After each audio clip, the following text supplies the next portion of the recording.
Hey friends, hope you're all doing well. We're doing okay too, just really tired since we've been working non-stop. We wanted to answer a question many of you ask: how does our publishing process work? Most of our audiobooks are first posted on Patreon as paid content. They stay behind a paywall for a few months. After that, they become free to access on Patreon forever. Then, a few weeks later, we upload them to other platforms like YouTube, Facebook, and Twitter, X. Lately, our community hasn't been growing much, and we could really use your help. Please share our site in your Facebook groups, Discord servers, Reddit threads, Twitter, X, or with any friends who might be interested. Every little bit helps and we really appreciate it. Thanks a lot for being with us and supporting what we do. Chapter 1. This world is not so ordinary after all. Boss, is my fried rice ready? Another big bowl of udon. This is amazing. Inside a bustling restaurant in Tokyo, the air was filled with the sound of satisfied customers praising their meals. Hearing the overwhelmingly positive feedback, Ryu couldn't help but look forward to his order. But more than that, he was intrigued by the two red-haired chefs behind the counter, a father and son duo who left a deep impression on him. "What do you want, kid?" A man with a beard and long, medium-length red hair walked over, his expression carrying a warm confidence. Ryu hesitated for a moment, but before he could decide, the man smiled and made a recommendation. "How about the seafood fried rice? Not to brag, but my boy's Yukihira-style seafood fried rice is even better than mine. It's got the whole neighborhood talking." Though he claimed not to be boasting, the pride in his voice was undeniable. "All right, I'll go with that." After placing his order, Ryu sat down, waiting in anticipation. His gaze landed on the restaurant's young chef, the protagonist of Food Wars, Yukihira Soma. At this point, Soma hadn't yet enrolled in Totsuki Academy. He was still the rising star of his family restaurant, far from the legendary God-tongue challenger he would later become. In less than 10 minutes, a steaming plate of seafood fried rice was placed in front of Ryu. The aroma alone was intoxicating. The golden grains of rice glistened under the light, each infused with a rich, umami-packed flavor. Without hesitation, Ryu picked up his spoon and took a bite. The moment the fried rice touched his tongue, an explosion of flavor erupted in his mouth. He wasn't a food critic, nor did he have Soma's signature Shokuchiki-style breakdowns, but only two words lingered in his mind: absolutely delicious. As expected of Yukihira Soma. He may not be a culinary genius yet, but this fried rice is already unforgettable. After finishing his meal, Ryu paid for his food, exchanged a few words with Soma and his father, and stepped out of the restaurant. The moment he walked into the street, he let out a deep sigh. 2 months. It had already been 2 months since he arrived in this world. Originally, he was just an ordinary college student. One night, after pulling an all-nighter to finish his thesis, he closed his eyes only to wake up in a completely different life. Not only was his body several years younger, but he had also gone from a college senior to a first-year high school student in Japan. His only assets were a small single-family home and 1 million yen. Beyond that, he had nothing. And as he explored this world, he quickly realized something was off. This Tokyo wasn't the one from his past life. At first, he thought he had simply entered an alternate reality, one where Japan's entertainment industry was slightly different. He even considered using his knowledge from his past life to create popular works. But without any talent for drawing or writing, his ambitions were cut short before they could even begin. Then, one day, he saw something strange at school. Subiu High, Toyosaki Academy, Shuchen Academy, Totsuki Culinary Academy. All of these anime-famous schools existed in the same city. That was when Ryu finally understood he had been transported into an anime world where multiple series were fused together. For a brief moment, he thought this was the perfect setup for a high school rom-com adventure. After all, he was surrounded by top-tier anime heroines. He wasn't a monk, so of course, he wouldn't just sit back and ignore such an opportunity. But that naive dream was shattered within days. Because in the classroom next door, there was a girl with long black hair named Yatsuya. That was the moment he realized. This world wasn't just a slice of life anime. Supernatural entities existed. Horrors lurked beneath the surface of everyday life. And the signs had always been there: news reports of gas leaks and explosions, urban legends of missing people, and mysterious deaths. At first, Ryu thought he had miraculously survived in this strange world. But then, he discovered something unusual within himself.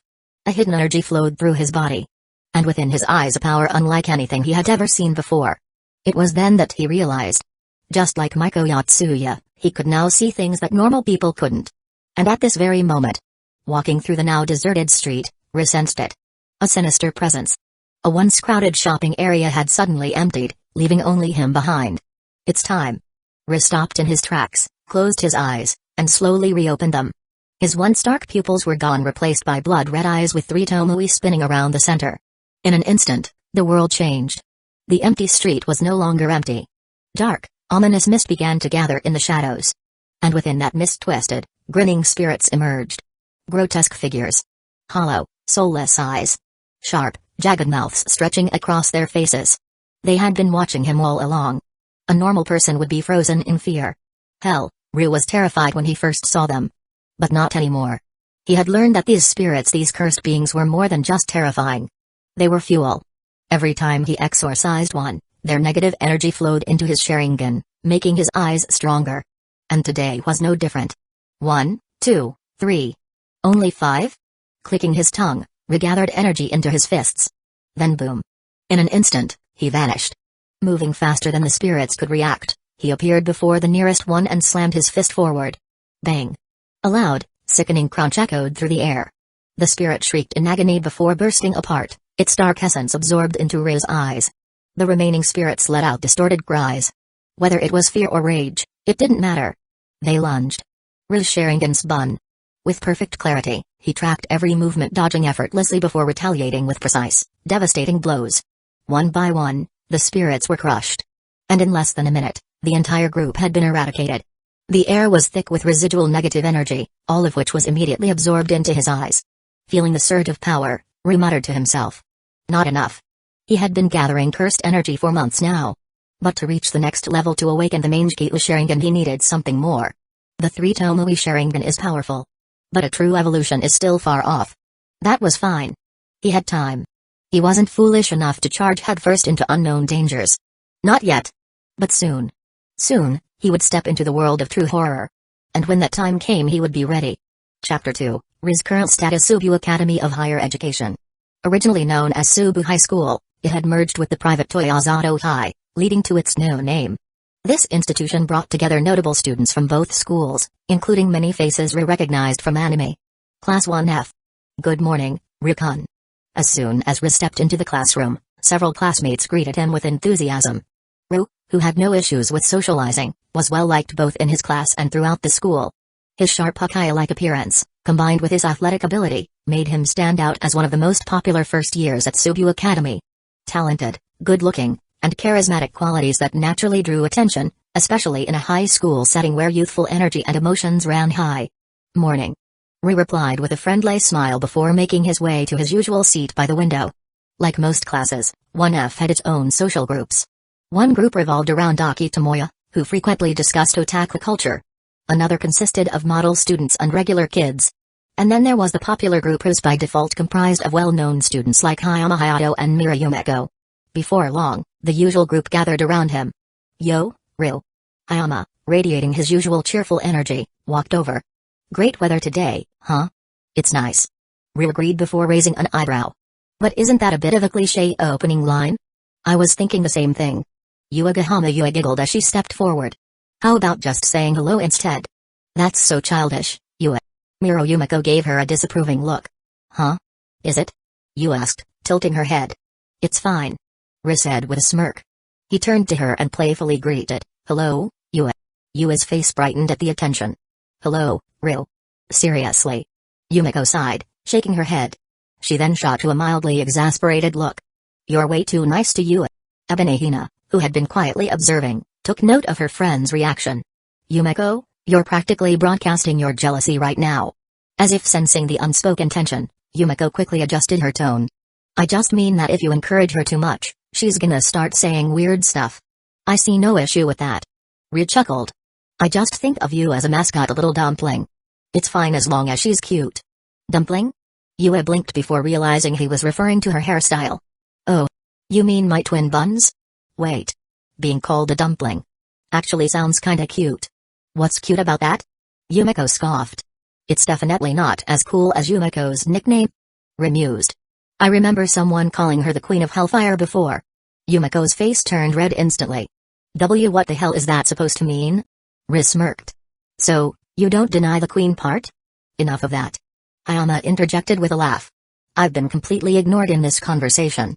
Yeah, I did that on purpose. Ryu said bluntly. I don't wanna hear you pushing the soccer club on me again. I was just going to say that. Ayama sighed. Tobe, who had been standing nearby, clapped Hayama on the shoulder. See, Hayato? Ryu already knows what you're up to. Seeing this, Yumeko spoke up. Hayama, if Rid doesn't want to join, don't push him. Hayama sighed again but nodded.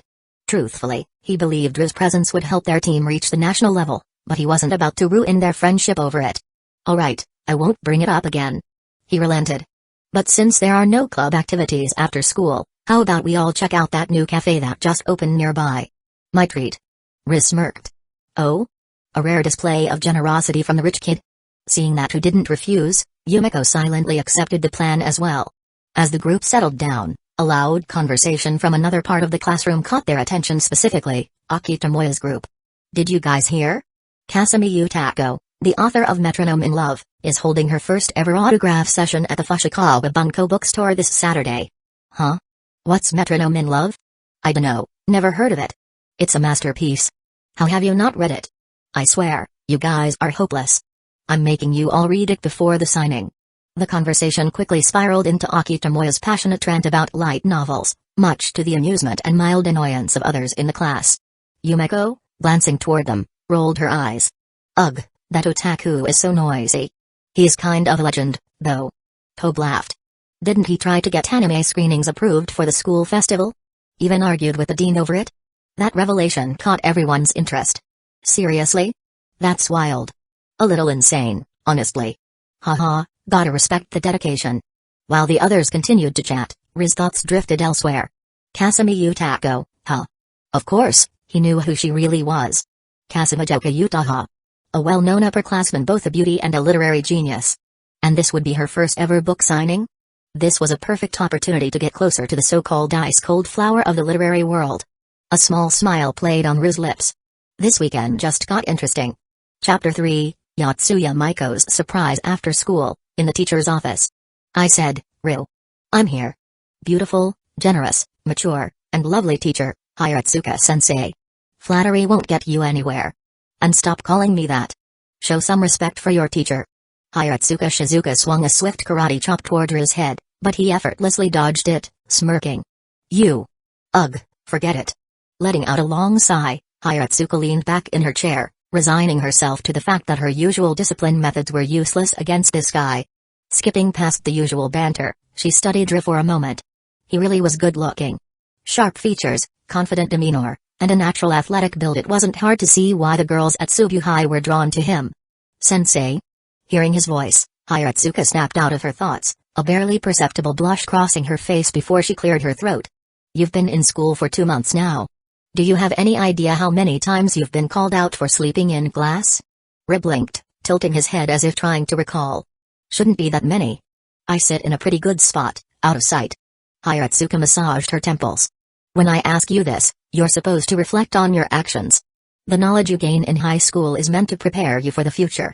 University is a new starting point in life. Do you seriously plan to just coast through high school? Sensei, you know I'm not interested in this stuff. Ryu replied, his voice calm but firm.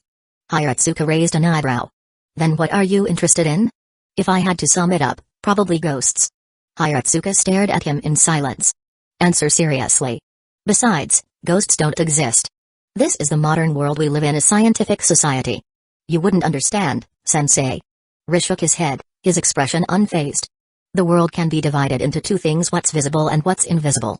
When you start seeing the latter, science becomes nothing more than a joke. Besides, not everyone goes to university just to find a job and make money. I already have a way to make a living. Something about his confidence made Hiratsuka hesitate. Against her better judgment, she found herself asking, and what might that be? Exorcisms. Cleansing spirits. Ryu's tone was completely serious. Rich people fear the unknown more than anything. If you land the right clients, the profits are insane. This kid. Isn't he just describing one of those shady shrine scams? A vein twitched on Hiratsuka's forehead. She seriously wondered why she was wasting her time listening to this nonsense. Still, she held back her usual lecture. He was only a first year, after all. It was normal to have wild fantasies at this age. Crushing them outright wasn't exactly her job. Alright, that's enough. She sighed, waving a hand dismissively. I don't care what you do. But if I catch you sleeping in class again, You will regret it. Understood. Ru replied lazily. He then added, if that's all, sensei, I'll be heading out. Get out of here already. Hayatsuka waved him off impatiently. Despite his reputation as a cool, easygoing guy, Ru was nothing but trouble. And yet, ghosts, huh? It was kind of ridiculous. But at the same time, maybe that's just what it means to be young. Letting out another sigh, Hayatsuka sat back in her chair, shaking her head. Outside the corridor. Ah, Ru's out. As soon as he stepped into the hallway, Tobe and the others immediately gathered around. This is new. Ru, even if you don't like what she says, you should at least pretend to listen. Miro Yumiko commented with a smirk. Beside her, Abinahina muttered under her breath, shouldn't you be encouraging him to study instead? No. Ru shook his head. I figured I was out of her sight most of the time. Plus, with all those books piled up around me, I thought I was pretty well hidden. Maybe that's why you stood out. Hayama Hayato chimed in with a knowing smile. Then, with an easygoing nod, he added, anyway, since you're done, let's get going. No one had any objections to Hayama's suggestion. As they strolled through the hallway, Tobe grinned, nudging Ru. Man, you really had Hayatsuka-sensei at her wit's end. I swear, I thought she was gonna snap when you started talking about ghosts. Apparently, those waiting outside had overheard part of the conversation. Hearing this, Yua shivered slightly. Ghosts are so creepy. There's no way they exist, right, Ru? Ru simply shrugged. Who knows? Ugh, that's a terrible answer. Alright, Yua. Hayama chuckled, patting her shoulder. Meanwhile, in Class E, the fading voices of the group echoed down the hall. From the doorway of a nearby classroom, a girl with long, straight black hair peeked out, her golden eyes sharp with curiosity. Her fair skin and elegant features set her apart, but unlike the other students in the bustling high school, her expression carried a deep, lingering exhaustion. But despite the fatigue in her face, her gaze locked onto Ru was filled with intrigue. Yatsuya Maiko, a first year at Subiu High, had developed an unusual ability just a month and a half ago. She could see things that shouldn't exist. Ever since then, she had been tormented by spirits, some harmless, some horrifying. And up until now, she had endured it alone. Today, she had planned to finish cleaning duty early and head straight home. But then, she overheard that conversation in the hallway. Ghosts. She couldn't ignore that word. Driven by instinct, she leaned out and caught sight of the group. She recognized them, of course. Even from a different class, it was impossible not to know Hayama, Mira, Yuigahama, Tobe. They were the influential students of the first years. She had never spoken to them, nor had any real interaction. Her condition had made her avoid most social activities. After school, she never lingered, she simply went home. But for the first time, she found herself watching. Not at the group, but at Ru. With her heightened sight, she saw what no one else could. An aura. A dark, ominous force emanated from Ru, almost like a beacon. Tiny spirits, drawn to the energy, swarmed toward him. And then the moment they touched his aura, they disintegrated. Like moths to a flame, they were erased in an instant. Amazing. The words slipped out before she could stop herself. As a laughter rang from the group ahead, Maiko listened intently. She murmured under her breath. Is he Ru? Chapter 4, Kazekage Utaha's autograph session Saturday morning. Normally, Ru would have slept in, following his usual routine. But today was different. Kazekage Utaha's first ever autograph session. After a quick shower and breakfast, he packed his things and set off for the event. Upon arriving at the bookstore owned by Fujikawa Bunko, Ru immediately spotted the queue forming for the autograph session. Perhaps because he had arrived early, the store itself wasn't particularly crowded. The usual number of customers were browsing the aisles, but the signing line stood out as the only notably lively area. Even so, there were only around 60 or 70 people waiting. Factoring in the latecomers, the total turnout would likely be around 200 to 300. This gave Ru a clear sense of Kazekage Utaha's current popularity. Despite the initial success of her first volume, it was no surprise that the series didn't gain massive traction afterward. The light novel industry in Japan was a battlefield, with new titles constantly vying for attention. After observing the queue, Ru turned his attention to the signing table at the front. Seated there was a girl with long, dark hair, adorned with a white headband. She wore a simple yet elegant white dress, exuding the perfect image of a refined literary girl. Kazekage Utaha maintained an air of composure, her sophisticated demeanor fitting the persona of a young, talented author. The desk in front of her conveniently concealed her well-proportioned figure, allowing her to fully embrace the aesthetic of a graceful novelist. Her gaze swept over the line of waiting fans. The turnout wasn't overwhelming, but these were still her readers, people who had connected with her work. That thought alone brought a small sense of satisfaction. However, when her eyes landed on Ru, she momentarily froze. As a second year at Sobya High, she was more than familiar with his name. After all, he was often the subject of conversation among the girls in her class. She never expected that a well-known junior, who had become something of a school celebrity, would also be one of her readers. An inexplicable feeling of recognition stirred within her. Before she could dwell on it further, a voice over the speaker system announced the official start of the signing event. The line began moving forward. After about 10 minutes, it was finally Ru's turn. He stepped forward, placing his copy of Metronome of Love on the table. "I didn't expect Yutako Kasumi to be Kasumijoka-senpai." He spoke with genuine surprise as he met her gaze. Kasumijoka Utaha wasn't shocked to be recognized. She was quite well known in Sobya High, after all. But the fact that Ray came to her signing event intrigued her. She accepted the book from him, her fingers brushing against the cover. Unlike the pristine copies brought by most attendees, his book showed clear signs of wear, pages slightly curled, the spine softened from repeated readings. Noticing this, a faint smile tugged at the corners of her lips. "I didn't expect to meet a fellow student here," she mused. "Especially one as famous as you. You knew about me, senpai?" Ray raised an eyebrow. Kasumijoka Utaha let out a small chuckle. "It's hard not to when half the girls in class bring you up in conversation." Ru merely smiled at that and pointed to the front page of the book. "Could you sign here?" "Of course."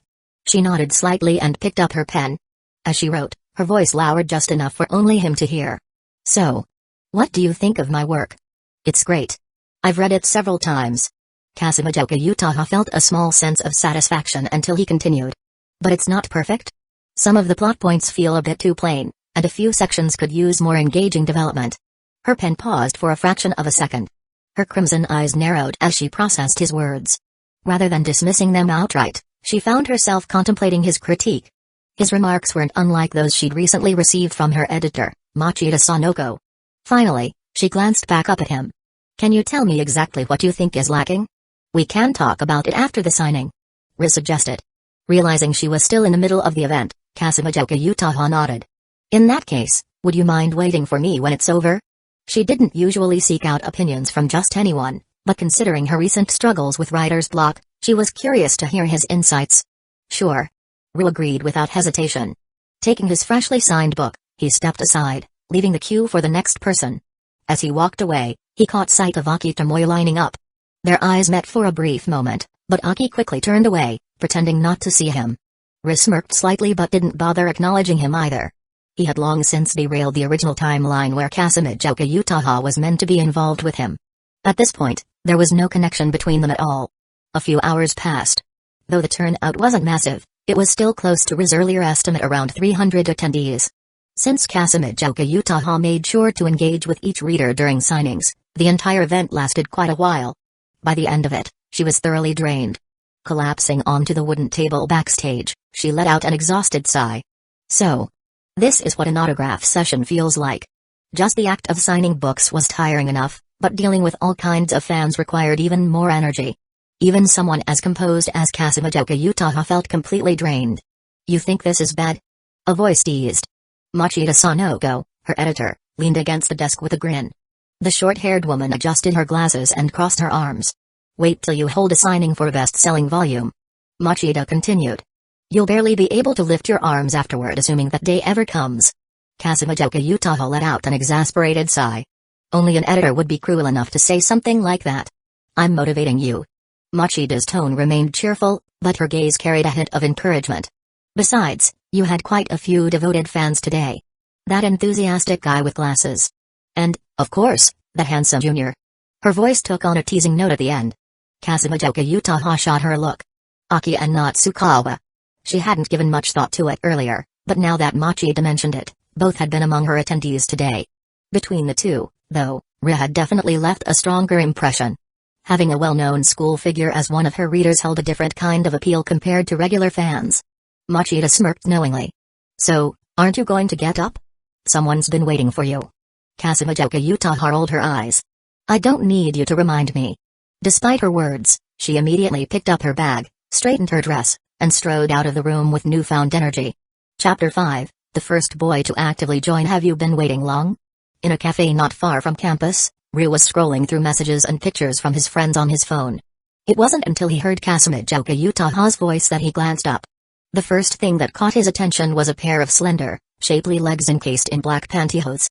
His gaze traveled upward, following the elegant curves of her body, before finally landing on her refined, beautiful face. It's bad manners to stare at a lady like that, you know. My bad. Ri replied casually, flashing a smile before signaling the waiter for another coffee. But I can't really help it, can I? After all, isn't senpai a rare beauty? Kazekage Utaha didn't deny it. Instead, she elegantly took a seat across from him, taking a moment to analyze this relatively new underclassman before her. When the fresh cup of coffee arrived, steam curled lazily in the air between them. Utaha was the first to break the silence. Since you call me senpai, I'll call you Kuhai from now on. How about that? She lifted her cup, her red lips slightly brushing against the rim as she took a sip, a faint smile playing at the corners of her mouth. I've got no problem with that. Ri said easily. Titles didn't matter much to him, but this subtle shift in how they addressed each other signified a step forward in their relationship. Then, Kuhai, let's get to the main topic. Utaha leaned in slightly, resting her elbow on the table. As you said during the book signing, I want to hear your honest thoughts on Metronome of Love. What are its weaknesses? She didn't bother with small talk. Instead, she went straight to the point. To her, Ri's decision to attend her signing was touching in itself. But what truly piqued her interest was his critique of her novel. At first, Utaha had thought writing a light novel was a simple matter. Her debut volume had been well received, a remarkable feat for a first-time author. But it wasn't enough. Because Kazekage Utaha was an author who prided herself on excellence. If she was going to write, she had to be the best. Yet, as she worked on the second volume, she found herself struggling, a feeling unfamiliar and frustrating. Ryu idly stirred his coffee before speaking slowly, his tone deliberate. Utaha-senpai, Metronome of Love is a solid light novel. The characters are vibrant, and the plot is well crafted. If it had ended with just one volume, it would have been a great standalone work. But if it continues the way it is now, I don't think it'll go very far. Utaha's eyes sharpened. She barely registered that he had dropped formalities, too preoccupied with the issue at hand. Why? She asked immediately. Because the relationship between Neto and Hyuga in Volume 1 is already too rich, like a love story that naturally concludes itself. One volume's worth of content is enough to captivate readers, but if you stretch it out over multiple volumes without change, people will lose interest. Isn't that just how romance novels work? Utaha countered. Ri shook his head and lifted a finger. That's exactly why only a few master-level romance novels stand the test of time. Senpai wouldn't assume that a single work is enough to cement her as a top-tier romance author, right? Utaha fell silent. Seeing her thoughtful expression, Ri continued. In the novel, the only two characters who matter are the protagonist and heroine. Because of that, readers can always predict their emotional growth. Without new elements, the story will start feeling repetitive. At that, realization dawned on Utaha. She had been feeling it, too, the difficulty of continuing the second volume. Unlike the first, the process no longer felt effortless. Have you started writing Volume 2 yet? Ri asked. The unexpected question caught Utaha off guard. I started. But it got rejected. She admitted, her gaze flickering. Do you have your laptop with you? Utaha nodded slightly. Carrying her laptop around had become a habit she never knew when inspiration might strike. She didn't wait for Ri to press further. Instead, she took the initiative and opened her laptop, showing him her draft. For an author, exposing an unfinished manuscript was practically taboo. But for some reason, Utaha found herself trusting this underclassman. Ri scanned through the text, his fingers rhythmically tapping against the table as time passed. Finally, he let out a soft sigh. Times have changed, senpai. Utaha blinked. If you want your books to sell, you have to understand the market first. Nowadays, the core audience for light novels is students and young professionals. In this fast-paced era, you can't expect many people to slow down and savor a slow-burn romance. Utaha frowned slightly. She already understood this, but hearing it out loud left her feeling lost. So there's no future for my writing? She murmured. Ri smirked. I never said that. I have an idea. Why not introduce a new character? Utaha's eyes narrowed in contemplation. Are you suggesting I turn it into a harem story? Not necessarily. But if senpai wants to serialize this, the plot can't remain pure and straightforward forever. You could introduce rival love interests, a rival male character competing for the heroine's affection, or a new female character causing conflict. It doesn't have to be a full harem, but adding new elements will keep things dynamic. Besides, isn't compelling storytelling your specialty, senpai? Leaning back in his chair, Ri spoke casually, as if he were merely sharing idle industry knowledge. Utaha, however, felt as if a flood of inspiration had just surged through her mind. Her crimson eyes sparkled with renewed excitement. Without hesitation, she retrieved her laptop and began rapidly typing notes. For a while, the only sound between them was the rhythmic tapping of keys. By the time she finally stopped, their coffee had long since gone cold. Ha! Exhaling deeply, Utaha looked up at Ru with an unreadable expression. Thanks to you, I think I've found the direction for Volume 2. Ru grinned. Then I'm looking forward to it, senpai. Utaha nodded firmly, then hesitated before speaking again. Can I get your email? She asked, a rare hint of uncertainty in her tone. If possible, I'd like you to be the first to read my draft. Ru's smirk widened. For Kazekage Utaha, winning over loyal fans and refining her work were the best ways to gain favor. And right now, wasn't her affection for him steadily rising? It was worth staying up all night to read Metronome of Love just for this. With smooth precision, Ru pulled out his phone, opened his email QR code, and extended it toward her. Am I the first guy to actively add himself to your contacts, senpai? Utaha blinked before letting out a soft laugh. Of course. She replied playfully. You're the first boy I've ever voluntarily added, Rukun. That's quite an honor, Utaha-senpai. Originally, she had only meant to tease him. But as Ru's calm, confident smile met her gaze, Utaha felt something stir within her chest. She quickly pushed the feeling aside and studied him once more. I think I finally understand why you're so popular at school. Her lips curled mischievously. Make sure to reply to my emails, Rukun. Chapter 6, The Bus Spirit. Kazekage Utaha picked up her bag and stood up. Before leaving, she walked to the counter and paid for their coffee, then waved her phone at her before stepping out of the cafe. Ru simply watched her leave. Winning Kazekage Utaha's favor in just one day wasn't something he had expected. But based on the way things were going, it was clear he had left a strong impression on her. After leaving the cafe, Ru made his way toward the nearest bus stop. His home wasn't too far from this Kazekage-owned bookstore chain, around a 20-minute walk, but he preferred taking the bus for convenience.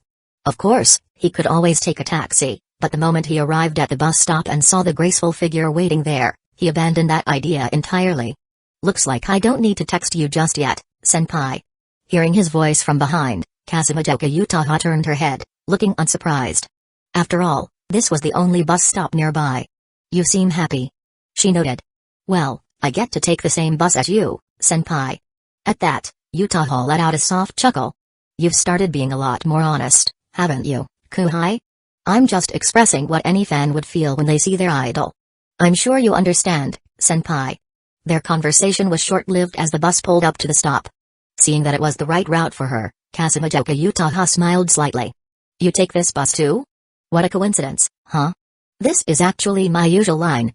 That was the truth. Route 21 did go near Ru's residence. However, to Kazekage Utaha, his words had an entirely different implication. She had taken this route many times before but had never run into him even once. A girl as sharp as Utaha could easily guess what Ru was thinking. Not that she was boasting, but she had always been confident in her looks and figure.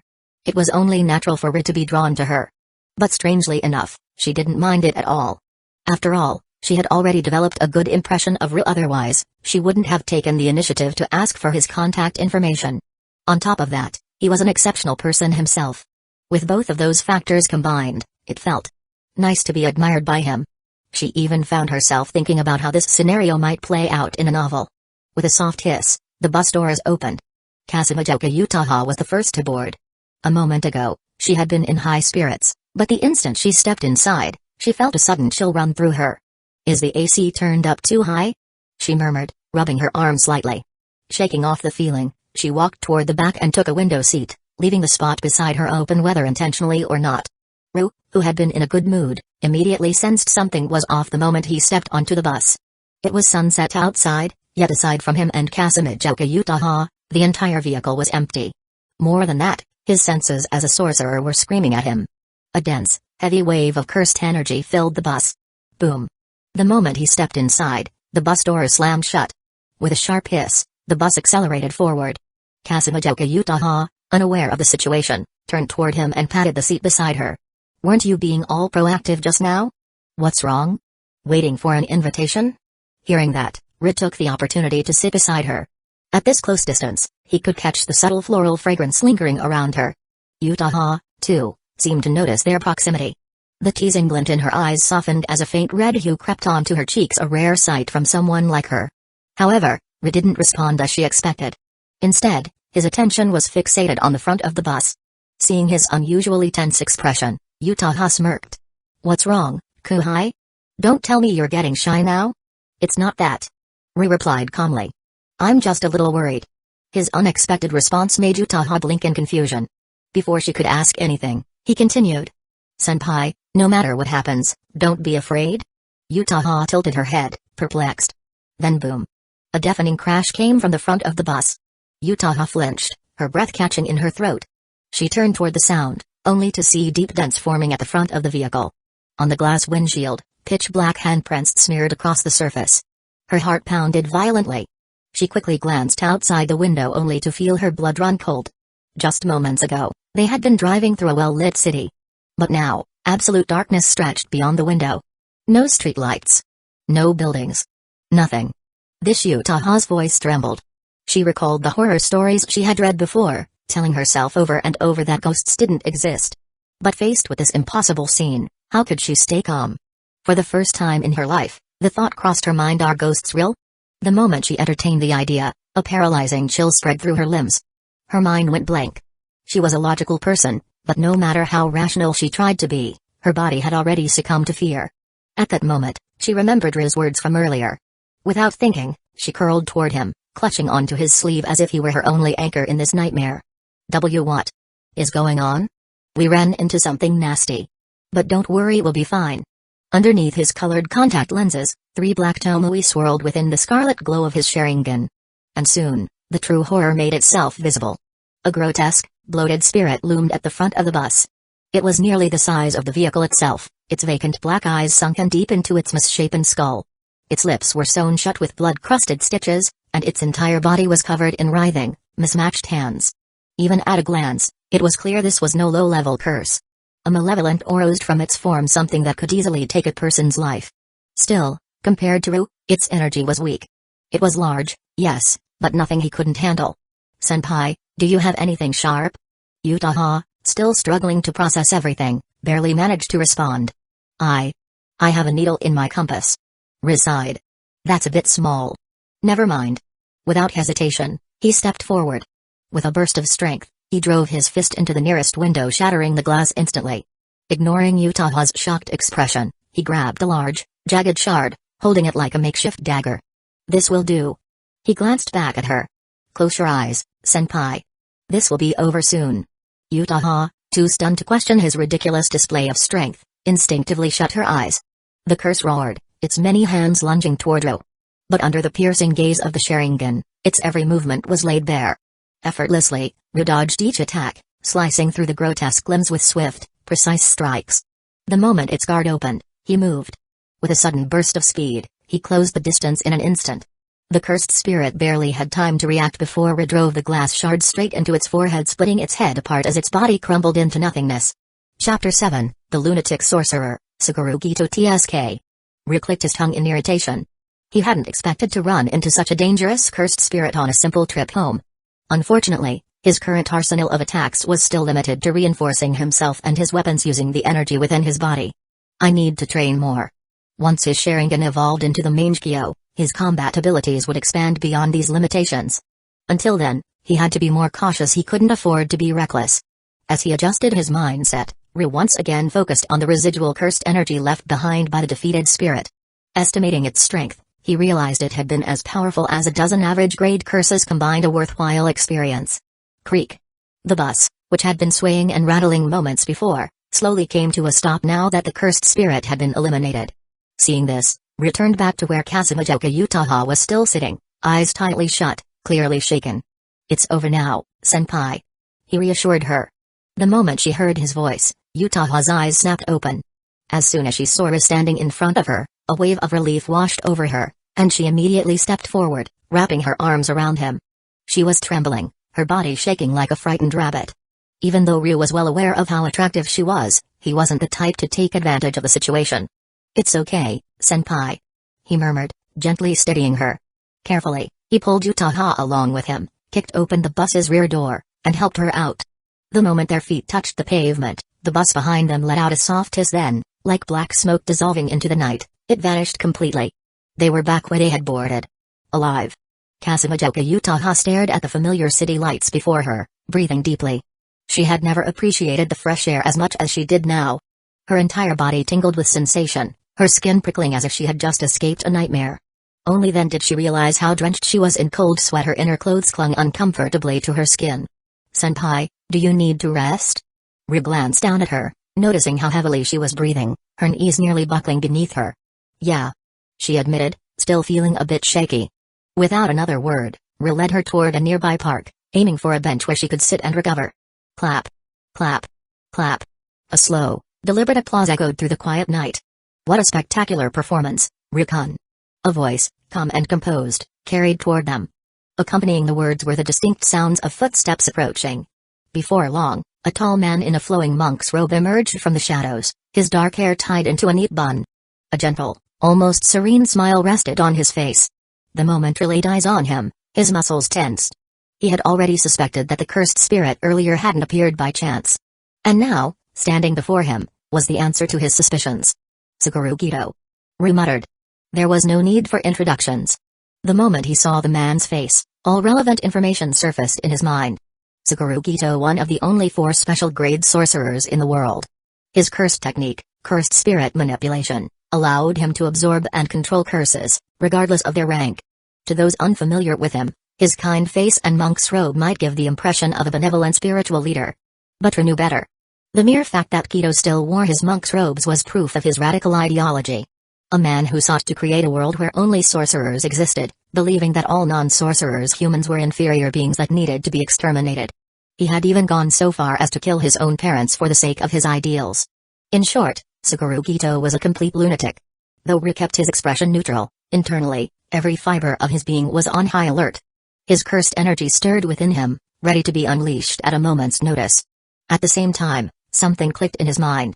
The strange energy in his body different from chakra, the curses invisible to ordinary people.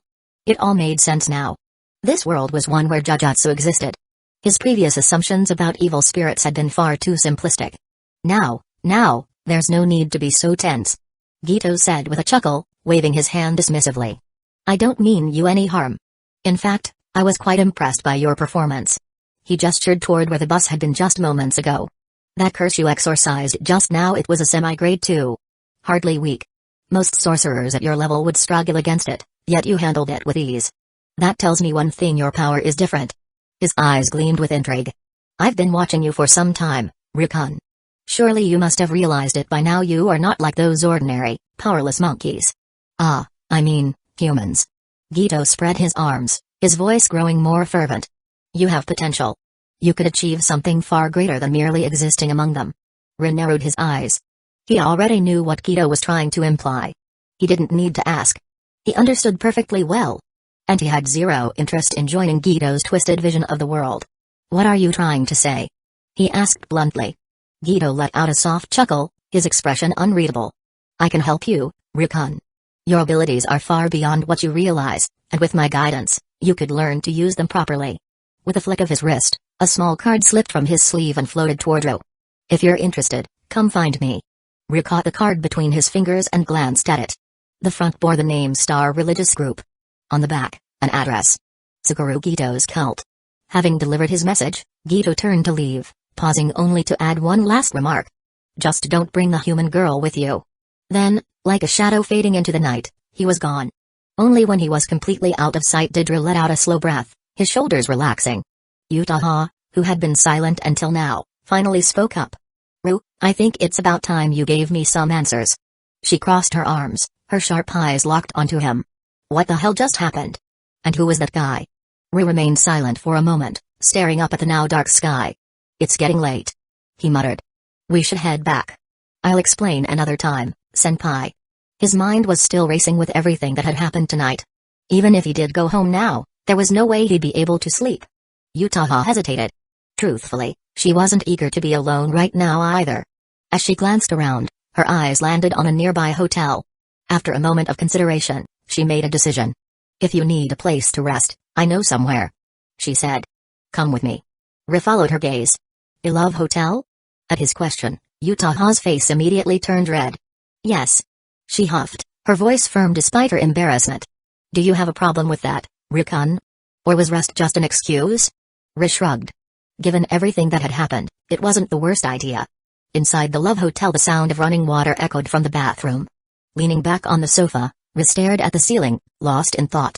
Everything that had happened tonight, the cursed spirits, Geto's appearance, the concept of jujutsu itself had completely altered his understanding of this world. Most importantly, it made him rethink the nature of his own power. The Sharingan evolved through negative emotions. Cursed energy was born from negativity as well. Could they be connected? And if so, how far could his abilities go? Could he develop something akin to a domain expansion? What would it look like? Sakaimi? Koto Amatsukami? As Ri pondered the possibilities, the sound of the bathroom door opening pulled him back to reality. Chapter 8, Curiosity Kills the Cat. Ri looked up as the bathroom door creaked open, revealing a stunning sight. Kazekage Utaha stepped out, her black hair still damp and clinging to her skin. The warmth of the steam had left a slight flush on her normally pale cheeks, enhancing her already striking beauty. She wore a loose bathrobe that barely concealed her curves, and whether intentional or not, the front of her robe had slipped slightly open, revealing a tantalizing glimpse of smooth, porcelain skin. She casually ran a towel through her hair, glancing at her as if this entire scene were perfectly normal. "Do you want to take a shower, Rikun?" she asked, her tone relaxed yet teasing. Even the way she addressed him had changed. Ri blinked, momentarily caught off guard. "Is Senpai really this bold?" "Senpai, you're not planning to go home tonight?" Utaha paused for a moment before responding at a leisurely pace. "Nope. I won't be going home tonight." "There's no problem with that, is there?" She sat down on the bed, casually crossing her legs as she continued. "I usually behave myself, but ever since I started publishing books, my parents don't interfere too much in my personal life anymore. So, you don't have to worry about the police showing up at your door, if that's what's on your mind." "I wasn't worried about that," Ri replied dryly. "In that case, I guess I'll take the risk and stay with you, Senpai." Without hesitation, he stood up and made his way to the bathroom. A short while later, he stepped out, freshly showered, wearing a yukata provided by the hotel. Utaha was already lying on the bed by then. When she glanced up and saw Ro, her gaze lingered for just a second too long. His naturally sharp features, now slightly damp from his shower, carried an effortless charm. His physique, lightly defined from years of training, made it clear he was no ordinary high schooler. Noticing her momentary distraction, Utaha quickly turned her gaze away. After a brief hesitation, she lifted her chin slightly and motioned toward the bed. "Well then," she said, "let's continue our discussion about what happened earlier. Come up and explain." Ri smirked at her directness but didn't hesitate. Since she had invited him, there was no reason to act reserved. He climbed onto the bed and sat beside her. The scent of her freshly washed hair reached him, a soft, floral fragrance that was both calming and alluring. Unlike the tense situation on the bus earlier, this time, Ri could truly take in her presence without distractions. Kazekage Utaha was, without a doubt, a breathtaking beauty. Her delicate features, her fair skin that looked impossibly smooth, her natural grace. It was no wonder she had countless admirers. Feeling his gaze, Utaha subtly pulled the blanket tighter around herself, as if sensing that she had become the prey of a hunter. After a moment, she shifted to the side, leaving enough space for Ro. He chuckled at her cautiousness but decided to push a little further. "Senpai, you're wrapped up so snugly in the blanket. Are you just going to let me sit here in a yukata?" Utaha snorted. "Answer my questions first, then we'll see." "So there's still room to negotiate?" Ri smirked and lay back beside her. "Senpai, sometimes knowing too much isn't a good thing," he remarked. Utaha fell silent for a moment before replying, her voice softer than usual. "Whether it's good or bad, I just know that my curiosity won't let me ignore it. I want to understand the kind of world I actually live in." Hearing her honest words, Ri smiled. "That's funny, considering you were scared to death just a while ago." Utaha's cheeks flushed. Flustered, she reached out from under the blanket and shoved Ri lightly. "Shut up and start talking already." Seeing her determination, Ri sighed and finally revealed the truth about the world. A world unseen by ordinary people. Curses and spirits lurking in the shadows. Everyone possessing cursed energy to some degree, even if most remained unaware. "The world works like this," Ri explained. Hearing this, Utaha's eyes lit up with unexpected excitement. "Wait. Does that mean I could become a sorcerer too?" Ri instantly crushed her hopes. "Don't overthink it, senpai. While some people can develop abilities later in life, your level of cursed energy is about as low as a normal person's." Utaha clicked her tongue in disappointment. "So even this world is ruled by talent, huh?" Ri nodded. "A sorcerer's strength is about 80% determined from birth. If you don't have natural talent, you won't get far. You'd have better luck sticking to writing light novels, senpai. TCH. So even supernatural abilities are this unfair. She muttered, clearly unimpressed. Then, turning back to him, she asked, what about you? What's your technique? Ri didn't bother hiding it anymore. He removed his colored contact lenses, revealing his Sharingan. The crimson glow of his eyes flickered under the dim hotel lights, the Tomoe swirling lazily within them. Utaha instinctively stiffened. The sight of those hypnotic, otherworldly eyes sent a chill down her spine. But after a moment, she murmured, they're kind of pretty. There are even better looking ones. Ri remarked. But I need to grow stronger first. With that, he deactivated his Sharingan. Utaha fell into thought, recalling the strange man they had encountered earlier. So, you're planning to meet that creepy monk? Ri considered her words for a moment before nodding. Now that he knew this world was filled with jujutsu, he felt a sense of urgency. This world was far more dangerous than he had initially thought. Shibuya. Mahito. Kenjaku. Sukuna. Even the most powerful sorcerers had fallen to these threats. If he wanted to survive, he needed to grow stronger fast. Sakura Geto was undeniably dangerous, but for now, his hostility was directed at non-sorcerers. As long as Ri didn't become his enemy, Geto could be a valuable source of information. More than that, the idea of absorbing and controlling curses intrigued him. If Geto's techniques could be utilized in a way that strengthened his own abilities, it could accelerate his growth immensely. Seeing Ri's nod, Utaha frowned slightly. That guy doesn't seem trustworthy. She muttered. Ri chuckled. He isn't. He's a complete lunatic who wants to wipe out all of humanity. You nearly died twice today because of him. Utaha exhaled sharply. So the bus was his doing? Probably. Seriously? There's an actual mass-murdering sorcerer running around? Ri shrugged. Well, yeah. Welcome to the real world. Utaha clicked her tongue in frustration, then cast him a concerned look. And you're still planning to meet him? He has knowledge I need. As long as I don't cross him, he won't treat me as an enemy. Utaha sighed, staring up at the ceiling. Learning that ghosts, curses, and actual psychopaths existed in the world unsettled her more than she wanted to admit. Sensing her unease, Ri spoke up. That's why I told you sometimes knowing too much isn't a good thing. He smirked. But as long as you stay away from danger, you'll be fine. Curses target those who can see them first. And what if I run into another situation like the bus? Ri glanced at her. Then I'll protect you. Utaha rolled her eyes but didn't argue. Instead, she silently pulled back the blanket she had been wrapped in. If you're cold, come in. She muttered. Consider it a reward for answering my questions. She didn't need a mirror to know her face was burning. Ri chuckled and slid under the blanket. It wasn't a bad reward. Chapter 9, Compulsory Teaching from Senior Students with a body naturally attuned to the ebb and flow of energy. Ri wasn't fazed by the sudden shifts in temperature. Hearing the invitation implied in those words, he slipped under the blanket without hesitation. Now, the two of them lay side by side on the bed. The distance between them was less than 10 centimeters. The blanket is really warm, Utaha-senpai. Watching Ri looking so at ease, Utaha Kazekage felt a tinge of shyness creeping in. How could it not be warm? She had been wrapped up in it before. But Utaha stared blankly at the boy she had just met today. From a mere fan to a confidant, from a confidant to a savior, and now, an uncontrollable possessiveness toward Ri had begun to surface in her heart.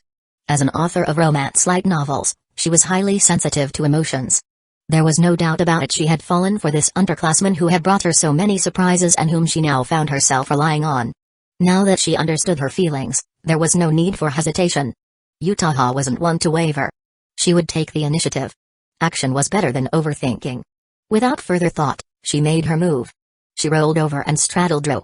Her eyes traced the contours of his face, the same face that was admired by countless girls at school. A deeper, more intense fascination flickered in her gaze. Rikun. You really are too handsome. Utaha sighed in admiration. She wasn't someone who only cared about appearances. She believed that an interesting soul was far more important than a handsome face. But if the person she liked had both, why would she need to choose? She wanted everything. Senpai is beautiful too. At those words, Utaha's wine-red eyes gleamed with amusement, and her lips curved into a teasing smile. Oh? Do you like what you see? Ri responded without hesitation. I do. Good. Decisive. Utaha slowly leaned forward. Even as she moved, she studied Ri's reaction closely, watching as his eyes widened in surprise. Seeing that, she pushed forward, making a bolder attempt. She was inexperienced, after all. A moment later, After some obstacles in communication, Utaha pulled back, her alluring eyes tinged with dissatisfaction. I didn't expect you to be this skilled, Rikun. At her words, Riz smirked and pulled her into his arms. I wouldn't lie to you, senpai. This is my first time. Utaha sat up, eyes filled with curiosity. Really? But you're so popular among the second years. Plenty of girls talk about you. Heaven can be my witness. Riz's tone was sincere. It was the absolute truth, at least in this world. Besides, he had his own goals. He wasn't interested in the ordinary pursuits of this world. Utaha studied his serious expression, believing him a little. Her heart swelled with delight, thinking that perhaps this was just his natural talent. And now that she had learned more about him, her desires only grew stronger. This won't do.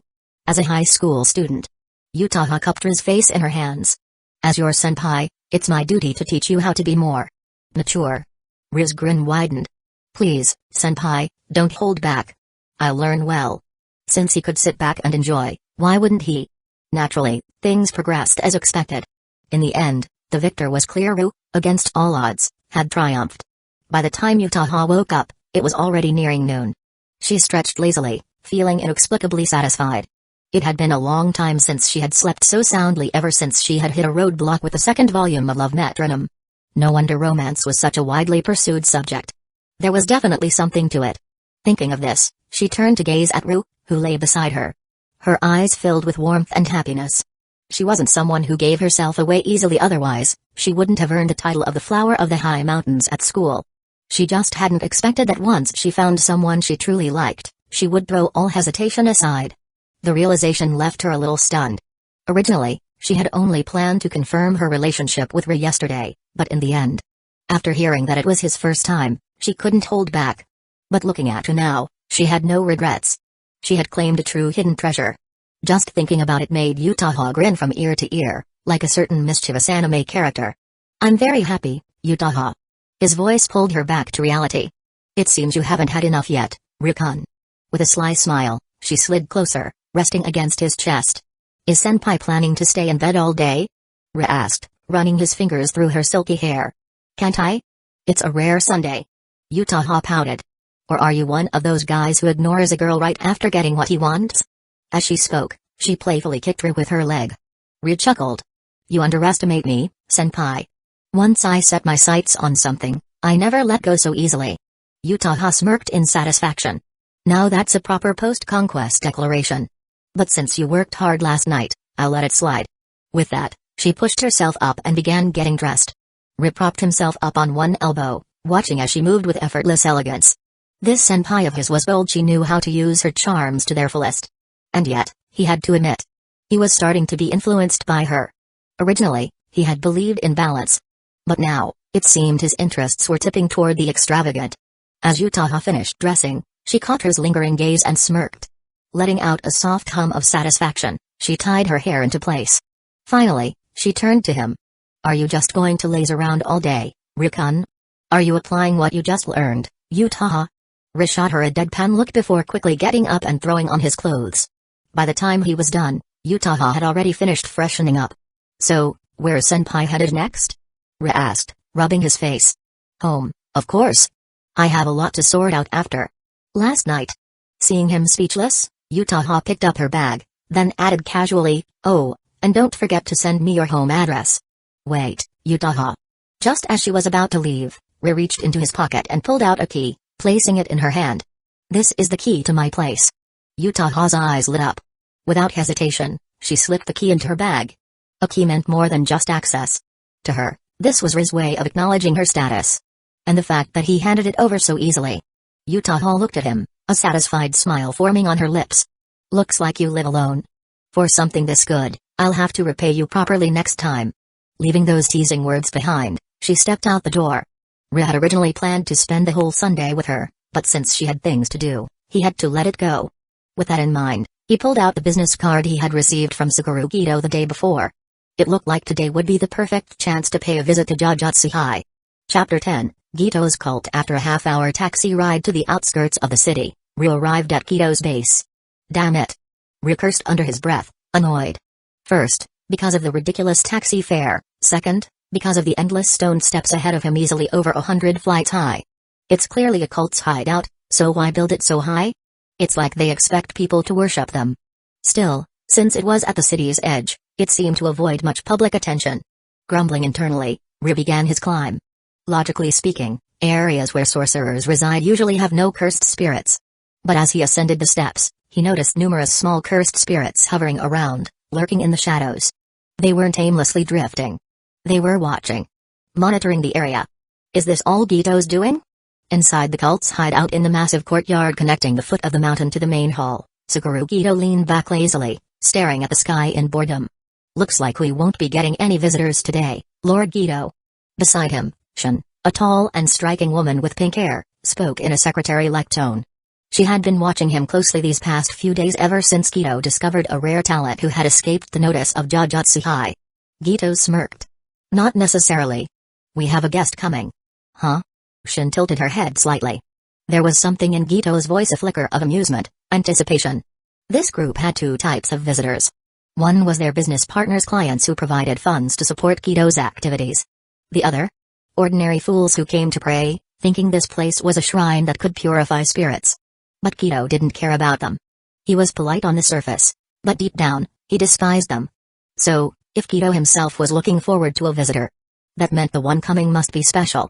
Shin's curiosity was piqued. She turned her gaze toward the stone staircase. Not long after, the rhythmic sound of footsteps echoed from the steps. A silhouette emerged. A tall boy, not bad looking. Shin made a mental note. Geto took a step forward, his smile widening. Hey, Rikun. You showed up sooner than I expected. I thought you'd take your time considering my offer. Ru met his gaze evenly. I came all the way here because of what you said. Of course. And since you're here, I'll keep my word. Geto stroked his chin thoughtfully before gesturing inside. Come in and sit. Without hesitation, Ru followed him toward the inner courtyard. By the way, Ru said as they walked, I heard some rumors about this place on the way here. Oh? Geto glanced at him with interest. Now that's intriguing. What kind of rumors? They say it's a shrine. A temple that's highly effective at exorcising spirits. As he observed the surroundings, Ru casually dropped the false information he had prepared. Ha!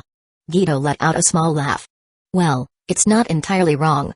He raised his hand in a relaxed gesture. After all, exorcising cursed spirits is the foundation of sorcery. But let me tell you something, there's a lot of money in this line of work. Geto's tone shifted, an almost businesslike glint appearing in his eyes. Are you interested in that, Rikun? Ru nodded. I am. Money is a necessity. Right now, as a student, he had no stable income. And making money through exorcising curses? That was a rare legitimate way to make a fortune. In that case, Rikun, how about joining us? Geto offered smoothly. We've got some powerful connections, major clients, high-profile sponsors. Just taking a single job. Before Geto could finish, Shin interjected smoothly. If it's an assignment requiring a personal visit, you can make a guaranteed 7 to 8 million yen per job. On top of that, we have deals with top corporations, politicians, and other influential figures. At this, Ri shook his head. Unfortunately, I have no intention of joining any group. Becoming one of Geto's followers. Not happening. This was a business deal, nothing more. He was here to gain power, nothing else. Hearing his answer, Shin frowned slightly, displeased. But Geto? He simply chuckled. Fair enough. Then how about a part-time arrangement? Our group is flexible. Now that was a more reasonable offer. I can consider it. Ri said. If I have the time. The casual way they spoke made it seem like they weren't strangers at all. And seeing that Geto genuinely valued Ro, Shin let it slide. The three entered a large, empty hall. No decorations. No chairs. Just a vast open space. Geto sat cross-legged, watching Ri with a contemplative gaze. Jujutsu sorcerers are rare. Geto murmured. But sometimes, exceptions appear. He looked up, his usual friendly tone returning. Let's get down to business. Rikun, do you know about cursed energy? Ri sat opposite him, activating the energy within his body. It's the power inside me, right? Bingo. Geto snapped his fingers. People who possess cursed energy are called sorcerers in this world. Every sorcerer usually has an innate technique unique to them. Like your mysterious eyes, Rikun. And my cursed spirit manipulation. Geto gave a casual wave of his hand. I absorb and control cursed spirits, creatures born from the negative emotions of humans. Ri nodded and listened intently. There are greater thresholds beyond techniques, but let's not get ahead of ourselves. Geto's smile sharpened. Since you came all this way, You must have discovered something special about yourself. Ri didn't hesitate. My eyes. They evolve. Every time I kill cursed spirits, I absorb their energy and emotions. There was no need to hide it. Hearing this, Geto rubbed his chin thoughtfully, a glimmer of pity flashing in his eyes. I see. Not quite what I expected. But still interesting. You understand where I'm going with this, don't you? Of course. Ru answered. Geto had already laid his cards on the table. Then how much is this going to cost me? Ru asked. At this, Geto's eyes slowly opened. Then, he grinned. Ru-kun, don't overthink it. Sorcerers should help each other. Whether Geto had good intentions or was just less interested after learning Ru's limitations didn't matter. Right now, Ru had one goal. To push his Sharingan to the next level. Sensing his burning determination, Geto rose to his feet. So. He waved his flowing sleeves, and in an instant a swarm of horrifying, grotesque cursed spirits filled the massive hall. They won't fight back. Geto said, smiling. So, Ru-kun, eat up. Chapter 11, Geto's Gift. Mangekyō Sharingan. Inside Geto's hideout in the quiet corridors, Sakura Geto yawned and stretched his arms lazily. Beside him, Shin clutched a stack of documents. She hesitated several times before finally speaking. Lord Geto. Are you sure about this? She had seen the details, the contents of the cursed spirit offering. It wasn't just 3rd and 4th grade curses. There were dozens of semi-second grade and even fully developed 2nd grade curses in the mix. This wasn't just a simple test. This was an army of curses, the kind that could even give a semi-first grade sorcerer trouble. And yet, Geto was just handing them over to let Riz slaughter them freely and devour their power. Relax. Geto replied, stretching again. This much isn't a big deal. Don't underestimate my cursed energy reserves. And besides. He grinned. Don't you think this is fun? I don't think so. Shin shook her head, keeping a rational tone. From what he said, I don't think Ru intends to join us. This seems like a waste of resources. True. Geto sighed, then his eyes sharpened. But let's just wait and see. Eyes that can evolve. Might yield unexpected results. Ah. There you are. A clear, excited voice echoed from the corridor. 2 girls rounded the corner, running toward Geto. One had wild, unruly blonde hair, her expression playful as ever. The other was more reserved, a quiet black-haired girl who carried herself with composure. Nanako and Mimiko. Geto's adopted daughters, his most trusted girls. What brings you two here? Geto asked, his tone far gentler than usual. I heard you were meeting a sorcerer. Nanako grinned. As a high school girl, I had to come check it out. Is he any good? Mimiko asked curiously. PFFT, who cares? Nanako scoffed. No way, he's stronger than you, Lord Geto. Obviously. Mimiko nodded confidently. Geto chuckled at their unwavering trust in him. How long has it been? Geto asked Shin. Half an hour. Arms crossed, Geto turned his gaze toward the arena where Ru was training. It's already been 30 minutes? And yet, the curses are still being consumed. Geto frowned slightly. He could feel the connection between himself and his cursed spirits breaking, one after another. That means Ru is still devouring them. This confirms that his eyes are anything but ordinary. Boom. A sudden eruption of pure, overwhelming cursed energy blasted out from the arena. A dark and oppressive aura surged outward, making hearts tremble. What? Nanako, Mimiko, and Shin visibly flinched. Cold sweat dripped down their temples, their eyes wide with disbelief. That cursed energy. It's stronger than any of Lord Geto's curses. They had never felt anything like this before. Meanwhile, Geto's reaction was different. His eyes widened, then he laughed. Incredible. In just an instant, every remaining cursed spirit in the arena had been wiped out. Shin and the girls were still frozen in shock when a figure stepped out of the courtyard. Ru. His presence was completely transformed. A new power pulsed through his body. You really are something, Ru-kun. Geto clapped as he approached. Ru was still adjusting to the massive surge of energy inside him. The cursed energy flowing through his eyes felt vastly different from before. He couldn't hide his excitement. I owe you for this, Geto. For once, Geto didn't brush it off with some line about sorcerers being family. Instead, his eyes gleamed with genuine interest. Want to test it out? At first, Ru considered declining. But then he saw the way Geto's eyes slowly opened, revealing a serious glint. This wasn't a casual suggestion. Geto wanted to see for himself. Fine. Alright. Ru smirked. Let's do it. With Geto leading the way, the two arrived at the deserted mountains behind the hideout. The moment Geto dropped the tent, the atmosphere shifted. Ru stood still, staring at the sorcerer before him. Sakura Geto. One of the strongest sorcerers alive. A huge wave of cursed energy began to surge from Ri's body. His deep black pupil shifted. In an instant, his Sharingan activated blood-red eyes spinning with newfound power. The three Tomoe rotated, then merged together, forming a Sharingan-shaped pattern. The Mangekyō Sharingan had awakened. At that moment, the oppressive aura from earlier surged once more. Facing this, Geto finally moved. A dark, swirling black mist formed beside him, expanding like a void. Then cursed spirits crawled out. Each one was at least second grade, and unlike before, these weren't just fodder. These were warriors. Rin narrowed his eyes.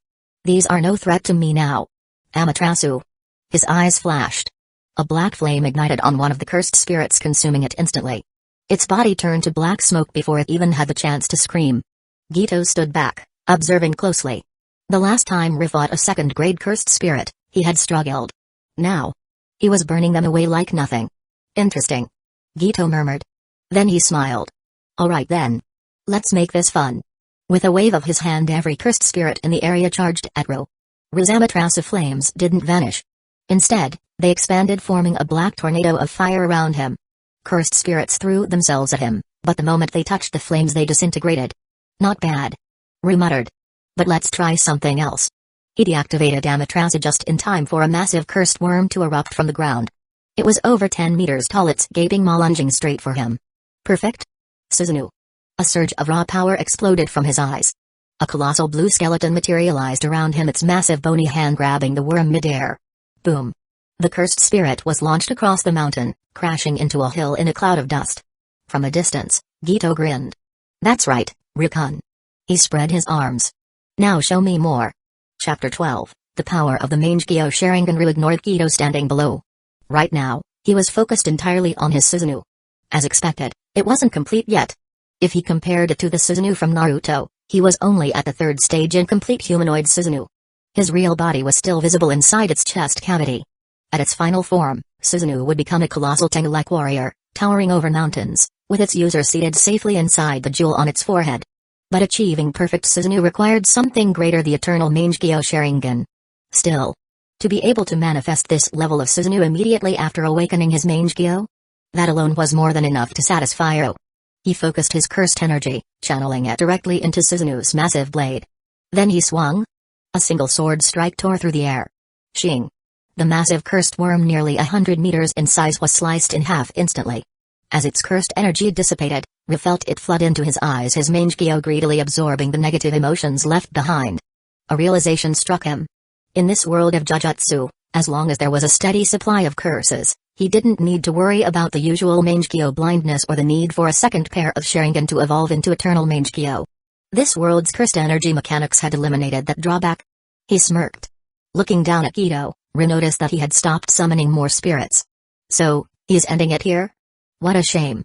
This rapid, side effect-free power-up was far too addicting. But it seemed the fight was over. Ru deactivated his Mangekyō, allowing Susanoo to gradually dissolve into pure cursed energy before vanishing completely. You're ruthless. Geto sighed dramatically, walking forward. That first-grade cursed spirit had been with me for years. Then, his tone shifted, now filled with genuine curiosity. But those black flames and that colossal warrior in armor. Those were your evolved eyes abilities, weren't they? Ru nodded. Amaterasu. Susanoo. And his control over Amaterasu was even greater than what Sasuke had in Naruto. He could shape and manipulate the black flames with ease.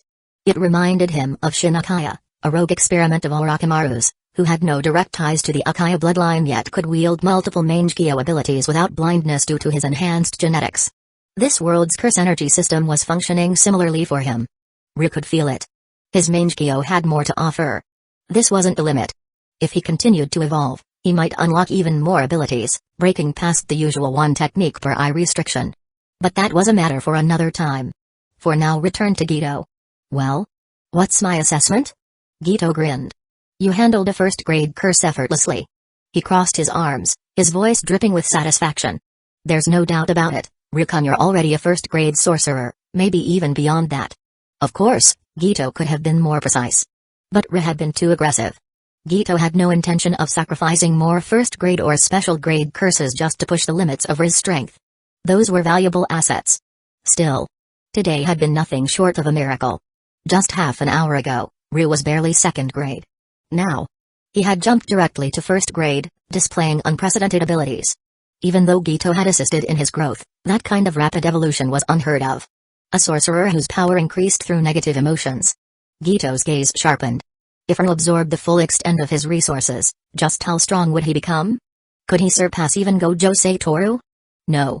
The limitless and a six eyes were too deeply ingrained in Jujutsu history. And Gojo's domain expansion was unmatched.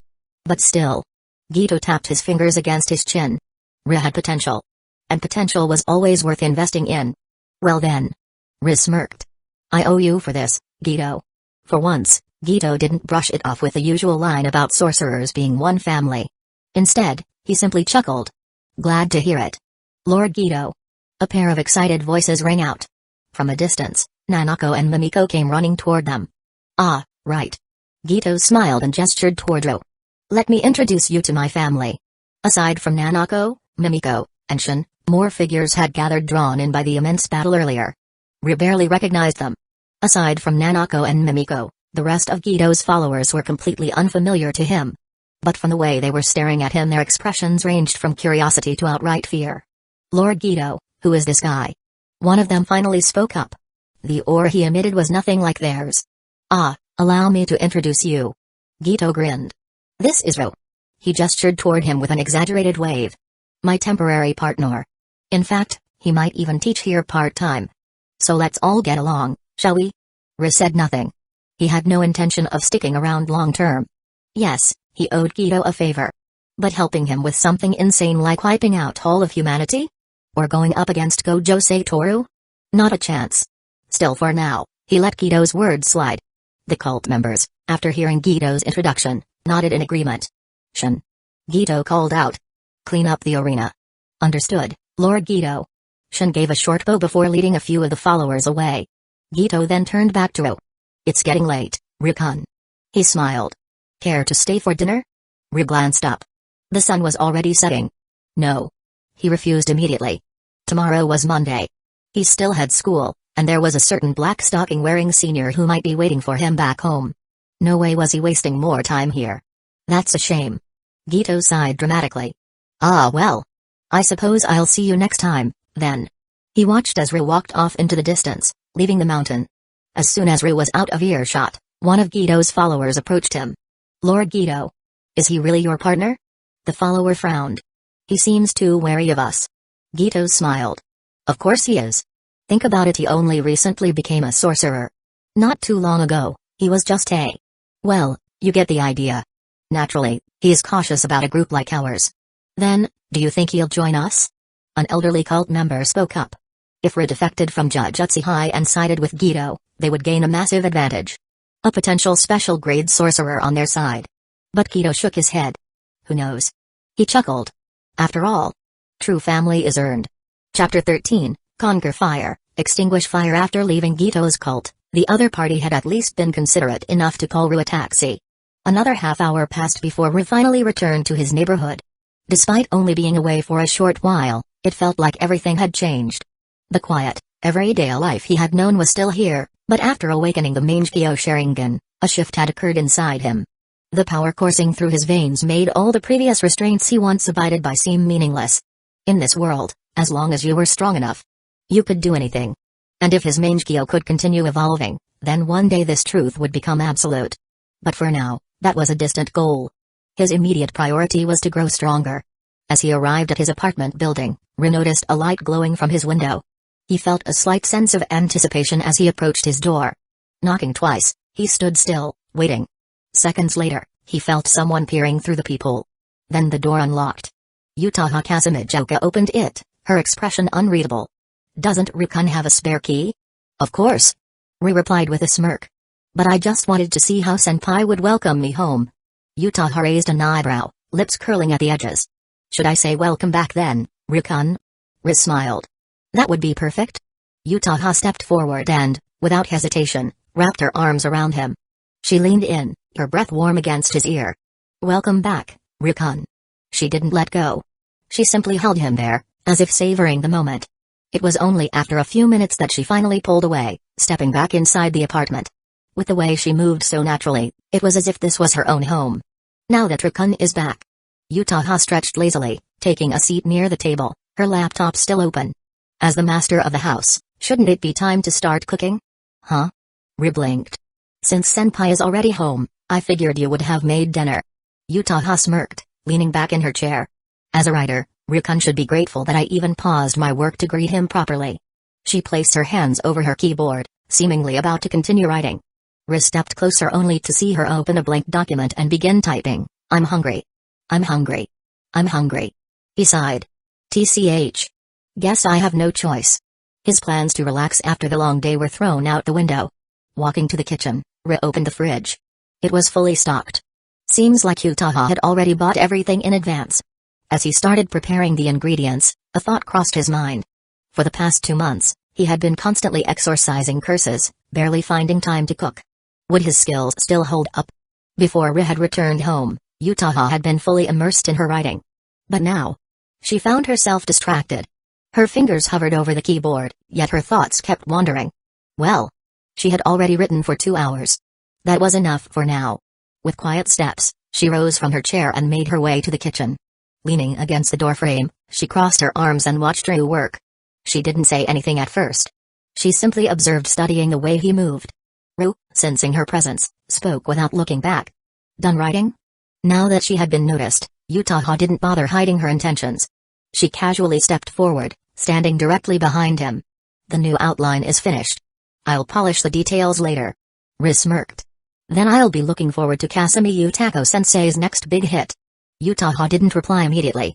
Instead, her fingertips lifted his chin, her voice playful. If my book sells well, maybe I'll keep you under my care. Ri chuckled, turning slightly to glance at her. It's good to dream, senpai. But I don't plan on becoming a house husband. Oh? Utaha traced her fingers down his cheek. What if I added money and rewards into the deal? For a moment, Ri actually paused. That depends on the offer. Utaha smirked. Such a greedy boy. Now that you know, senpai, why don't you go wait outside? Ri straightened his back. If you keep teasing me, dinner might be delayed. Utaha simply laughed. She wasn't the type to shy away from her own provocations.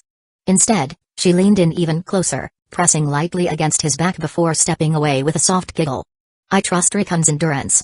Ru exhaled sharply. Damn her. Fine. Let's eat first. Then, later tonight. She'd pay for that little stunt. With that thought, he sped up his cooking. By the time the meal was ready, Utaha had already set the table and picked up the chopsticks.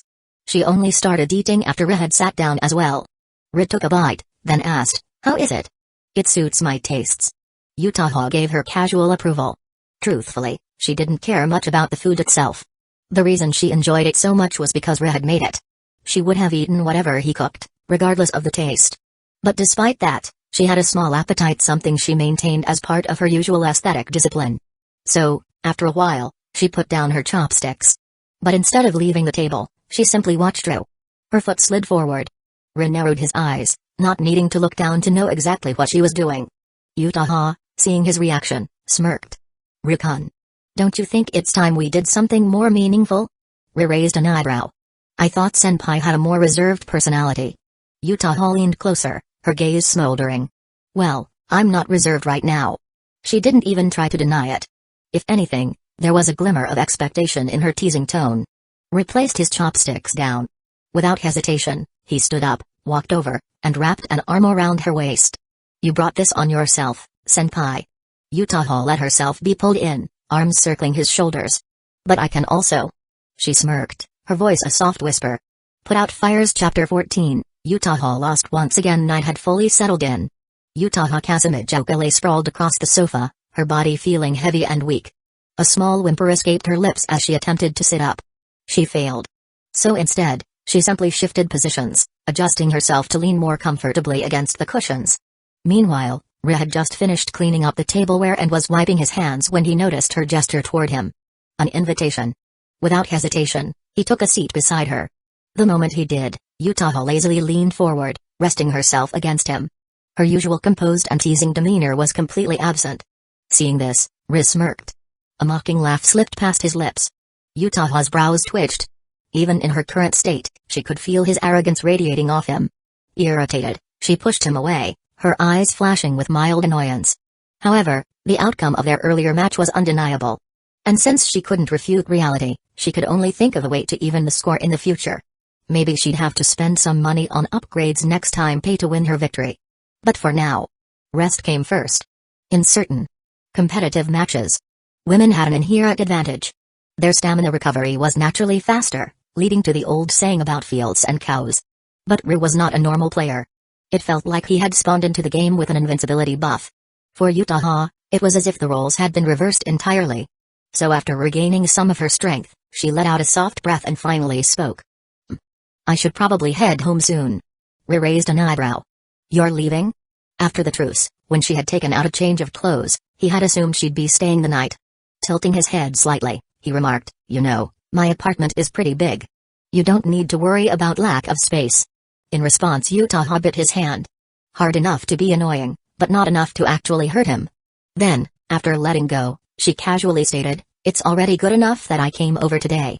No matter how liberal my parents are, it's still a school week starting tomorrow, Rukun. Hearing that, Ru fell silent. Seeing his reaction, Utaha grinned, burying her head against his chest. But she continued, her voice softer, I'll make it up to you next weekend. Immediately, Ru lifted her chin, his smirk returning. You said it, Utaha. She nodded obediently. Ru couldn't help but feel a bit surprised. During their previous encounters, Utaha had shown clear frustration whenever he managed to overpower her. But now she was strangely docile. Still, a promise was a promise. And after one last moment of warmth, Ru escorted her to the door. He had initially planned to walk her home. But Utaha refused. Her reasoning? You've had a long day, Rukun. Just rest. If you come with me, I might not be able to leave. Damn. He couldn't even argue with that. That was exactly the kind of line a romance author would use. Even so, he still insisted on at least seeing her off to the taxi. And before she left, he handed her a special amulet. Now that his Sharingan had evolved, his control over cursed energy had significantly improved. He had even learned how to separate and store his cursed energy into objects. The charm he made for Utaha contained his personal cursed energy, acting as a deterrent to lower-level curses. Even weak grade 2 spirits wouldn't dare approach her with this in her possession. And more importantly, if she were in danger, Ru would know immediately. Taking the amulet, Utaha glanced up at him. You're always full of surprises, Rukun. Then, with a final goodbye, she stepped into the taxi. Ru watched as it drove away, not turning back inside until she was completely out of sight. Phew. Today was exhausting. Not only had he gone to Geto's cult, but he had also been forced to cook and clean up, all while entertaining Utaha's constant challenges. Even with a sorcerer's physique, he still felt some fatigue. Yawning, he made his way to bed. Just as he was about to fall asleep, his phone vibrated. It was Utaha. A simple emoji message letting him know she had gotten home safely. They exchanged a few more casual texts, nothing particularly important, but enough to make the night feel complete. And with that, Ru finally drifted off to sleep. The next morning at the front gate of Sobu High School, students moved in and out in their usual rhythm. But something was different today. Every single person who passed through the gate found themselves stealing glances toward a certain spot. Standing there, waiting calmly, was a tall, black-haired beauty. Hey, isn't that Kazekage-senpai? She's seriously beautiful. One of the most famous girls in the entire school. Not just that, she's also one of the top students in the second year. Sobu High's pride. Damn. But she looks like she's waiting for someone. You think she has a boyfriend? No way. Do you know how many guys have confessed to her? She rejected them all on the spot. That's why she's called the flower of the high mountains. Whispers filled the crowd. Utaha noticed, of course. But she didn't care. Their opinions were irrelevant. Compared to the insignificant extras, only one person mattered. Lifting her phone, she read over her last messages. Re had just left home and was on his way. That meant he'd be here soon. So why was he taking so long? Before she could dwell on it further, a voice called out to her. Kazekage-senpai. She looked up. Approaching her with an excited expression was Aki Tomoya. Utaha didn't react immediately. And before she could say anything, he continued, I never expected to meet you here. I've been reading your books recently, and I never get tired of them. Under normal circumstances, Utaha might have appreciated such devoted praise from a fan. But right now, her mind was focused on Ru. Aki Tomoya was just another stranger to her. Her expression hardened as she replied coldly, thank you for your support. But please do not bother me without permission. Aki froze. She continued, I have no interest in causing unnecessary rumors. Eh? He stood there, stunned. Back during her autograph session, she had been so warm and kind. But now, she was cold and indifferent. He had even promoted her book on his blog, helping it gain more attention. He thought that might give him a better chance to connect with her. But just as he was about to say something else, Utaha's gaze shifted. Her entire expression changed. The coldness melted into pure warmth as she walked forward and wrapped her arms around Ri's arm. Chapter 15, Miro Yumeko's Thoughts. The famous Kazekage Utaha and Ro, another rising star at Sobu High. The revelation of their relationship sent shockwaves through the entire school, like a massive stone dropped into a still pond. That was Kazekage-senpai, just now the second-year flower of Sobu. Was she really waiting for Natsukawa from the first year? She threw herself at him so openly. Damn it. Do good looks let you do whatever you want? It's a tragedy. Such a school beauty, taken just like that. Tragedy? More like a perfect match. Talented guy, gorgeous girl. You're just salty. TCH. Shut up. The biggest gossip at school today was undoubtedly about Utaha and Ri's display this morning. First year class F. By the time Ri entered his classroom, the room was buzzing with talk. Hey, Natsukawa, are you really with Kazekage-senpai? Congrats, dude. You sneaky bastard. You never even went near the second-year building. How'd you pull this off? Damn. A beauty of that level. I'm jealous as hell. To brushed over excitedly, and several other male classmates followed, either cheering or groaning in envy. The girls, however, remained silent. Especially Miro Yumeko. Usually, she was the first to greet Ru in the mornings. But now, she just sat there quietly, lost in thought. Sitting nearby, Ebina and Yuagahama exchanged glances. They had a pretty good idea of what was on her mind. But neither knew what to say. To be honest, Ri hadn't expected Utaha to be so bold. Their relationship was now completely public, an obvious declaration of ownership on her part. But rather than resisting it, he simply accepted it. With a casual shrug, he responded, I do have a relationship with senpai. The short version? We met by chance on Saturday and, well, we liked each other. This earned a chorus of groans from the boys. Most were lamenting how unfair life was. The only one seething in silence was Aki Tomoya. Saturday. That was the day of Utaha's autograph session. His grip tightened around his fists. Tobe grinned, glancing at Aki out of the corner of his eye. Speaking of which, Natsukawa, do you know? Before you arrived, a certain idiot tried to shoot his shot at Kazekage-senpai, he smirked, adding, and guess who it was? Aki the otaku. A few guys laughed openly. Seeing this, Aki's group of fellow otaku quietly slinked back to their seats. Ri sighed internally. This kind of high school dynamic existed everywhere. Under normal circumstances, he might have intervened. But for Aki Tomoya? He wasn't worth the effort. Just as the teasing continued, a sudden bang echoed through the room. Slam. Everyone froze. Miro Yumeko had slammed her desk, looking clearly annoyed. It's too loud, she said flatly, her tone chilling the room. Tobe and the others let out awkward laughs, quickly retreating. But even after they were gone, Yumeko didn't look at Ro. Instead, she just pulled out her phone, scrolling through it in silence. This caught Ri's attention. Ding dong. The school bell rang. In the past, Ri would have at least pretended to focus during class. But now, he had lost all interest in regular school subjects. Using his Mangekyō Sharingan, he casually created the illusion of paying attention, while mentally drifting off.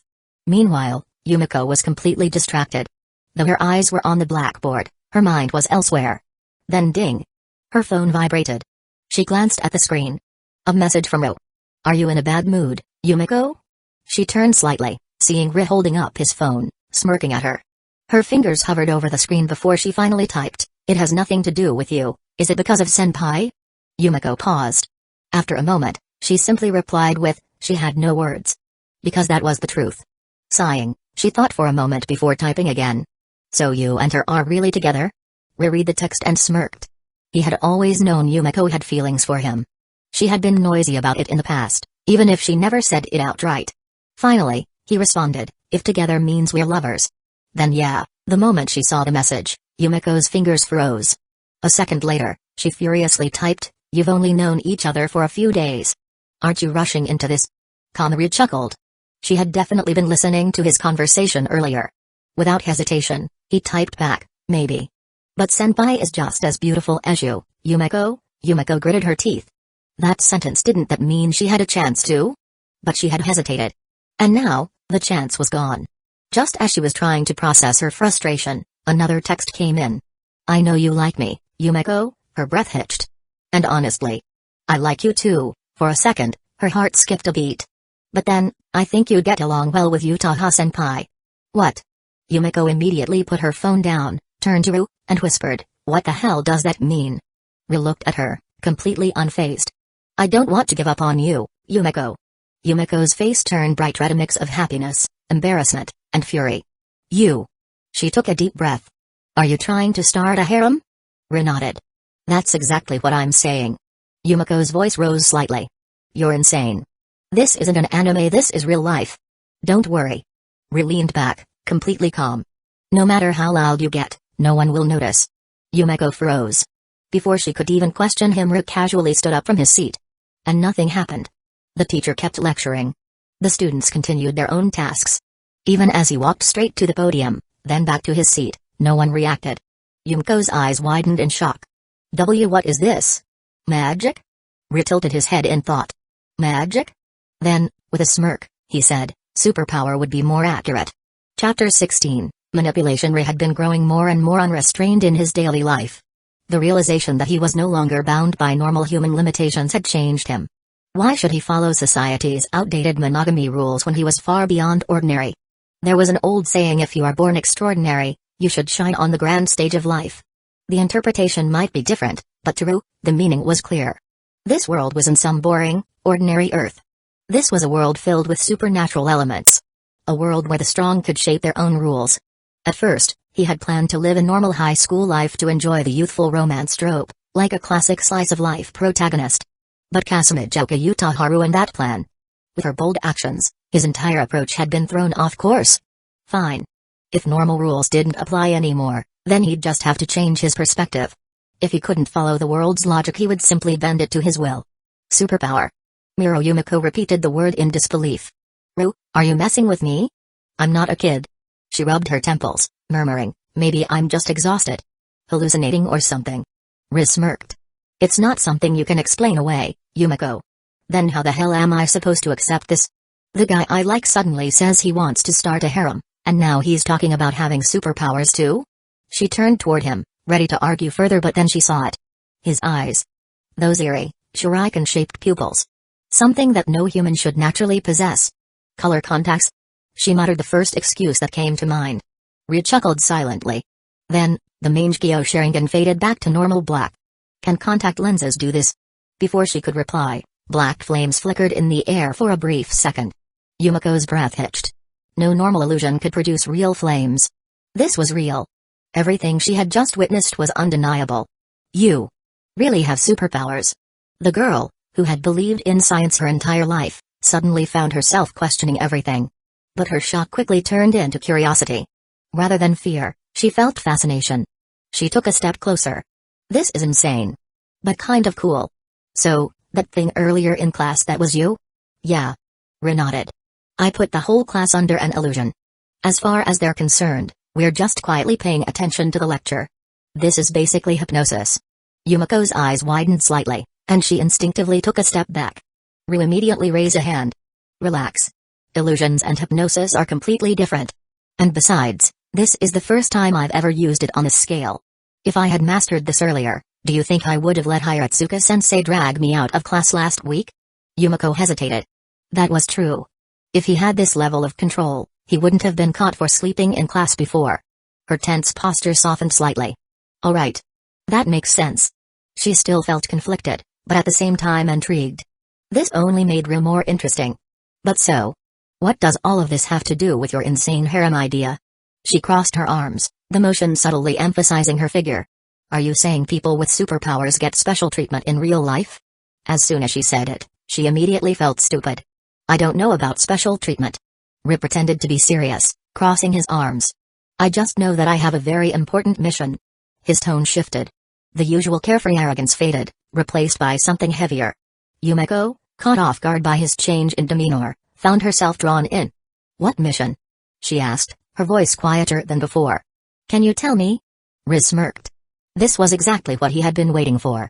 With a dramatic sigh, he said, I have the mission of reviving my family. Yumiko froze. The weight of those words hit differently than she expected. Reviving your family? Yeah. Ru nodded. The truth is, this superpower isn't just some random gift. It's called a curse technique. He then began explaining Jujutsu, simplifying the concepts of sorcerers and curses. Of course, he left out the specific details about his Sharingan. That was his trump card. It wasn't long before Yumiko absorbed the information and slowly began to accept it. So, wait. If most Jujutsu techniques are inherited, then that means... Exactly. Riz sighed, shaking his head. My family was once a strong sorcerer clan, but we've fallen into decline. And now, I'm the last one left. As the only surviving member, it's up to me to rebuild my family. And to ensure my technique is passed on.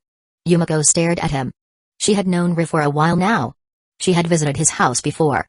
And she remembered thinking he lives alone in a pretty big place. Is he some rich kid? But now, she realized there was no one else in that house. It had always been just him.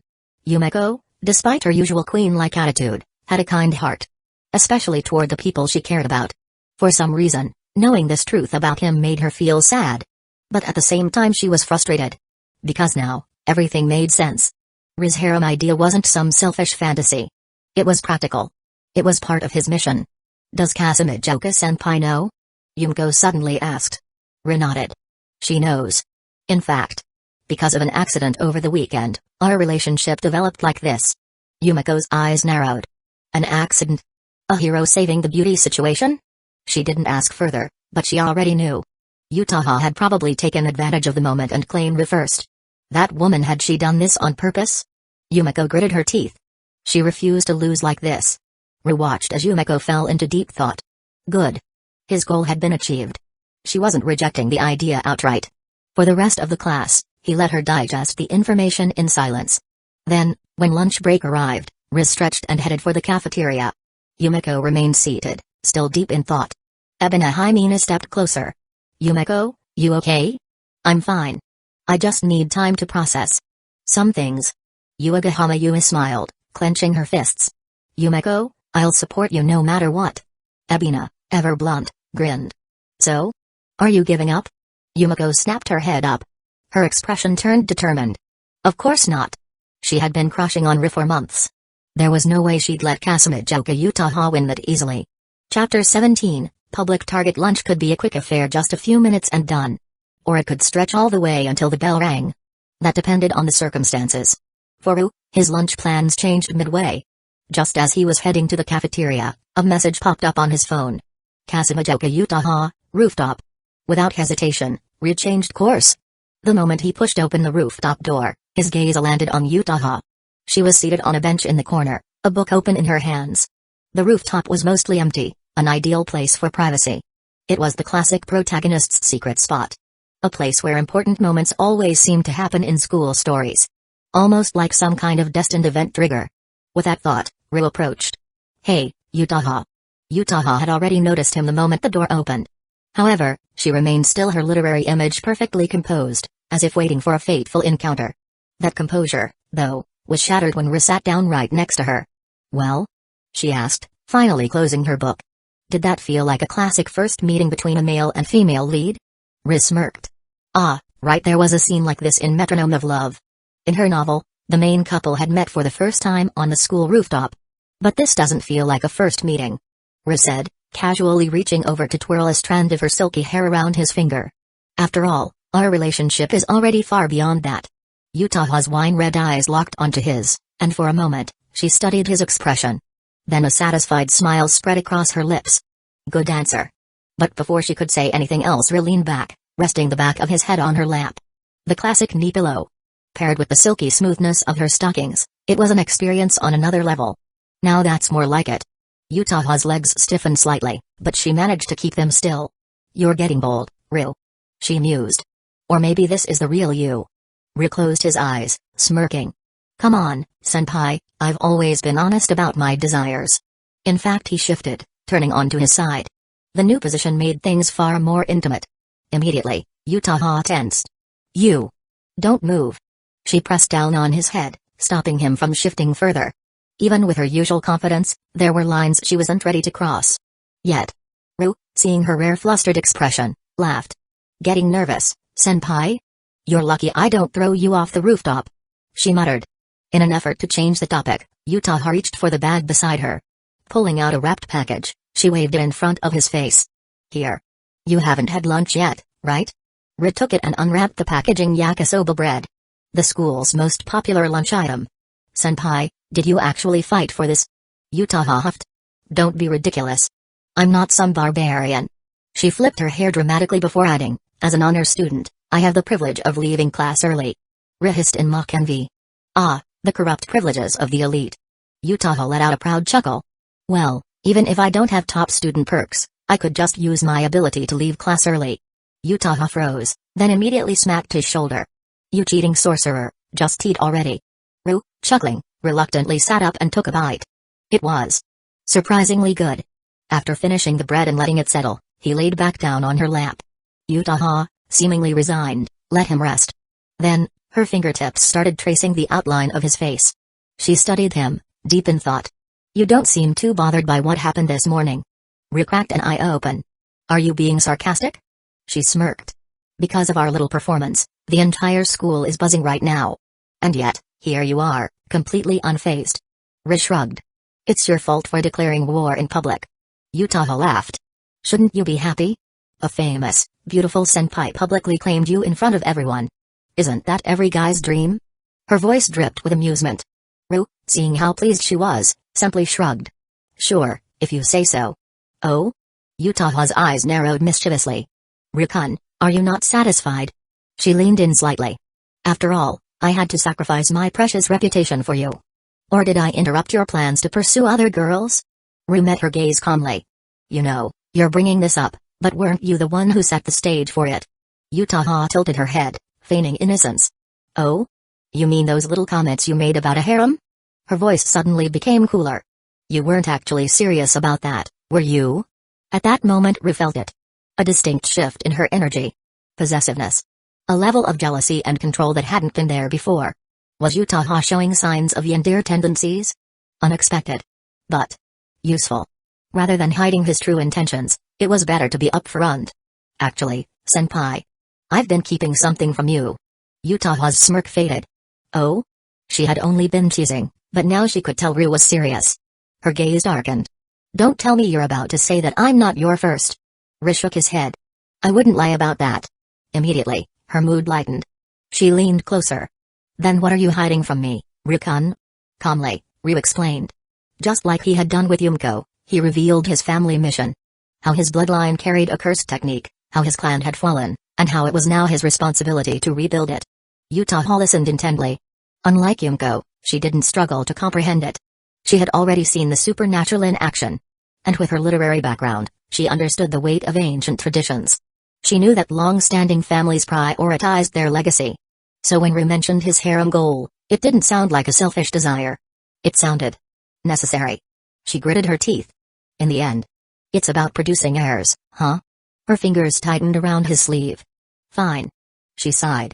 But one person can bear many children, Rukun. Her wine-red eyes locked onto his. If you think I'm letting some random girl take that role first, she leaned in, lips just inches from his ear. Then you don't know me very well, do you?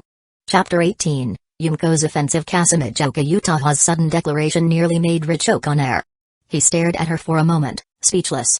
Utaha, naturally, didn't let his reaction slip past her. With a subtle smirk, she lowered her head, her long black hair cascading down like a silky waterfall. Don't even try to argue, Rukun. Her voice was smooth, teasing, and just a bit sharp. It looks like a harem is exactly what you wanted all along. Ru exhaled, finally regaining his composure. Well, I am a perfectly normal guy. He said it bluntly, without an ounce of shame. And besides, reviving a family isn't just about continuing the bloodline, especially in the world of Jujutsu. Utaha clicked her tongue. TSK. Sorcerers really do have annoying traditions. She sighed, shaking her legs absent-mindedly. Then, with narrowed eyes, she leaned in slightly.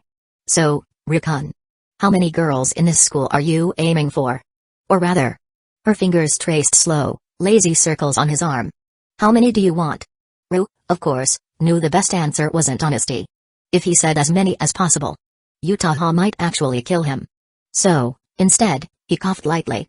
I haven't thought that far ahead. Utaha raised a brow. Liar. Still, her expression softened. Especially when she remembered this morning's display. With how publicly she had declared their relationship, surely that would slow down his plans. Not every girl could accept such an arrangement. If anything, she held the advantage. No matter who else came into the picture, she would always be first. That realization made her relax. Her fingers tightened slightly around his wrist, then she bit him. Hard enough to leave a mark. Flinched. Oi, this is your punishment, Rukun. Utaha smirked, licking her lips. But don't worry, she stood up, brushing down her skirt. I'll save the real punishment for the weekend. Make sure you come prepared. With those parting words, she turned and left the rooftop. Ru watched her disappear down the stairs, then rubbed his arm. Punishment, huh? He smirked. Why does it feel more like a reward? The afternoon passed quickly. As soon as the final bell rang, the teacher left and the classroom erupted into conversation. Ru stretched lazily, pretending he had been paying attention all along. Then, he took out his phone and shot Utaha a message. Still mad? Her reply was instant. I'm already home, Kamaru chuckled. It seemed she was still sulking. At that moment, a familiar voice called out from the front of the classroom. Yo, Natsukawa. Want to hit up karaoke with the Hayama group? Tobe grinned, clearly hoping to drag him along. Ru waved a hand dismissively. Nah. Proud homecoming club member. Tobe rolled his eyes. Alright.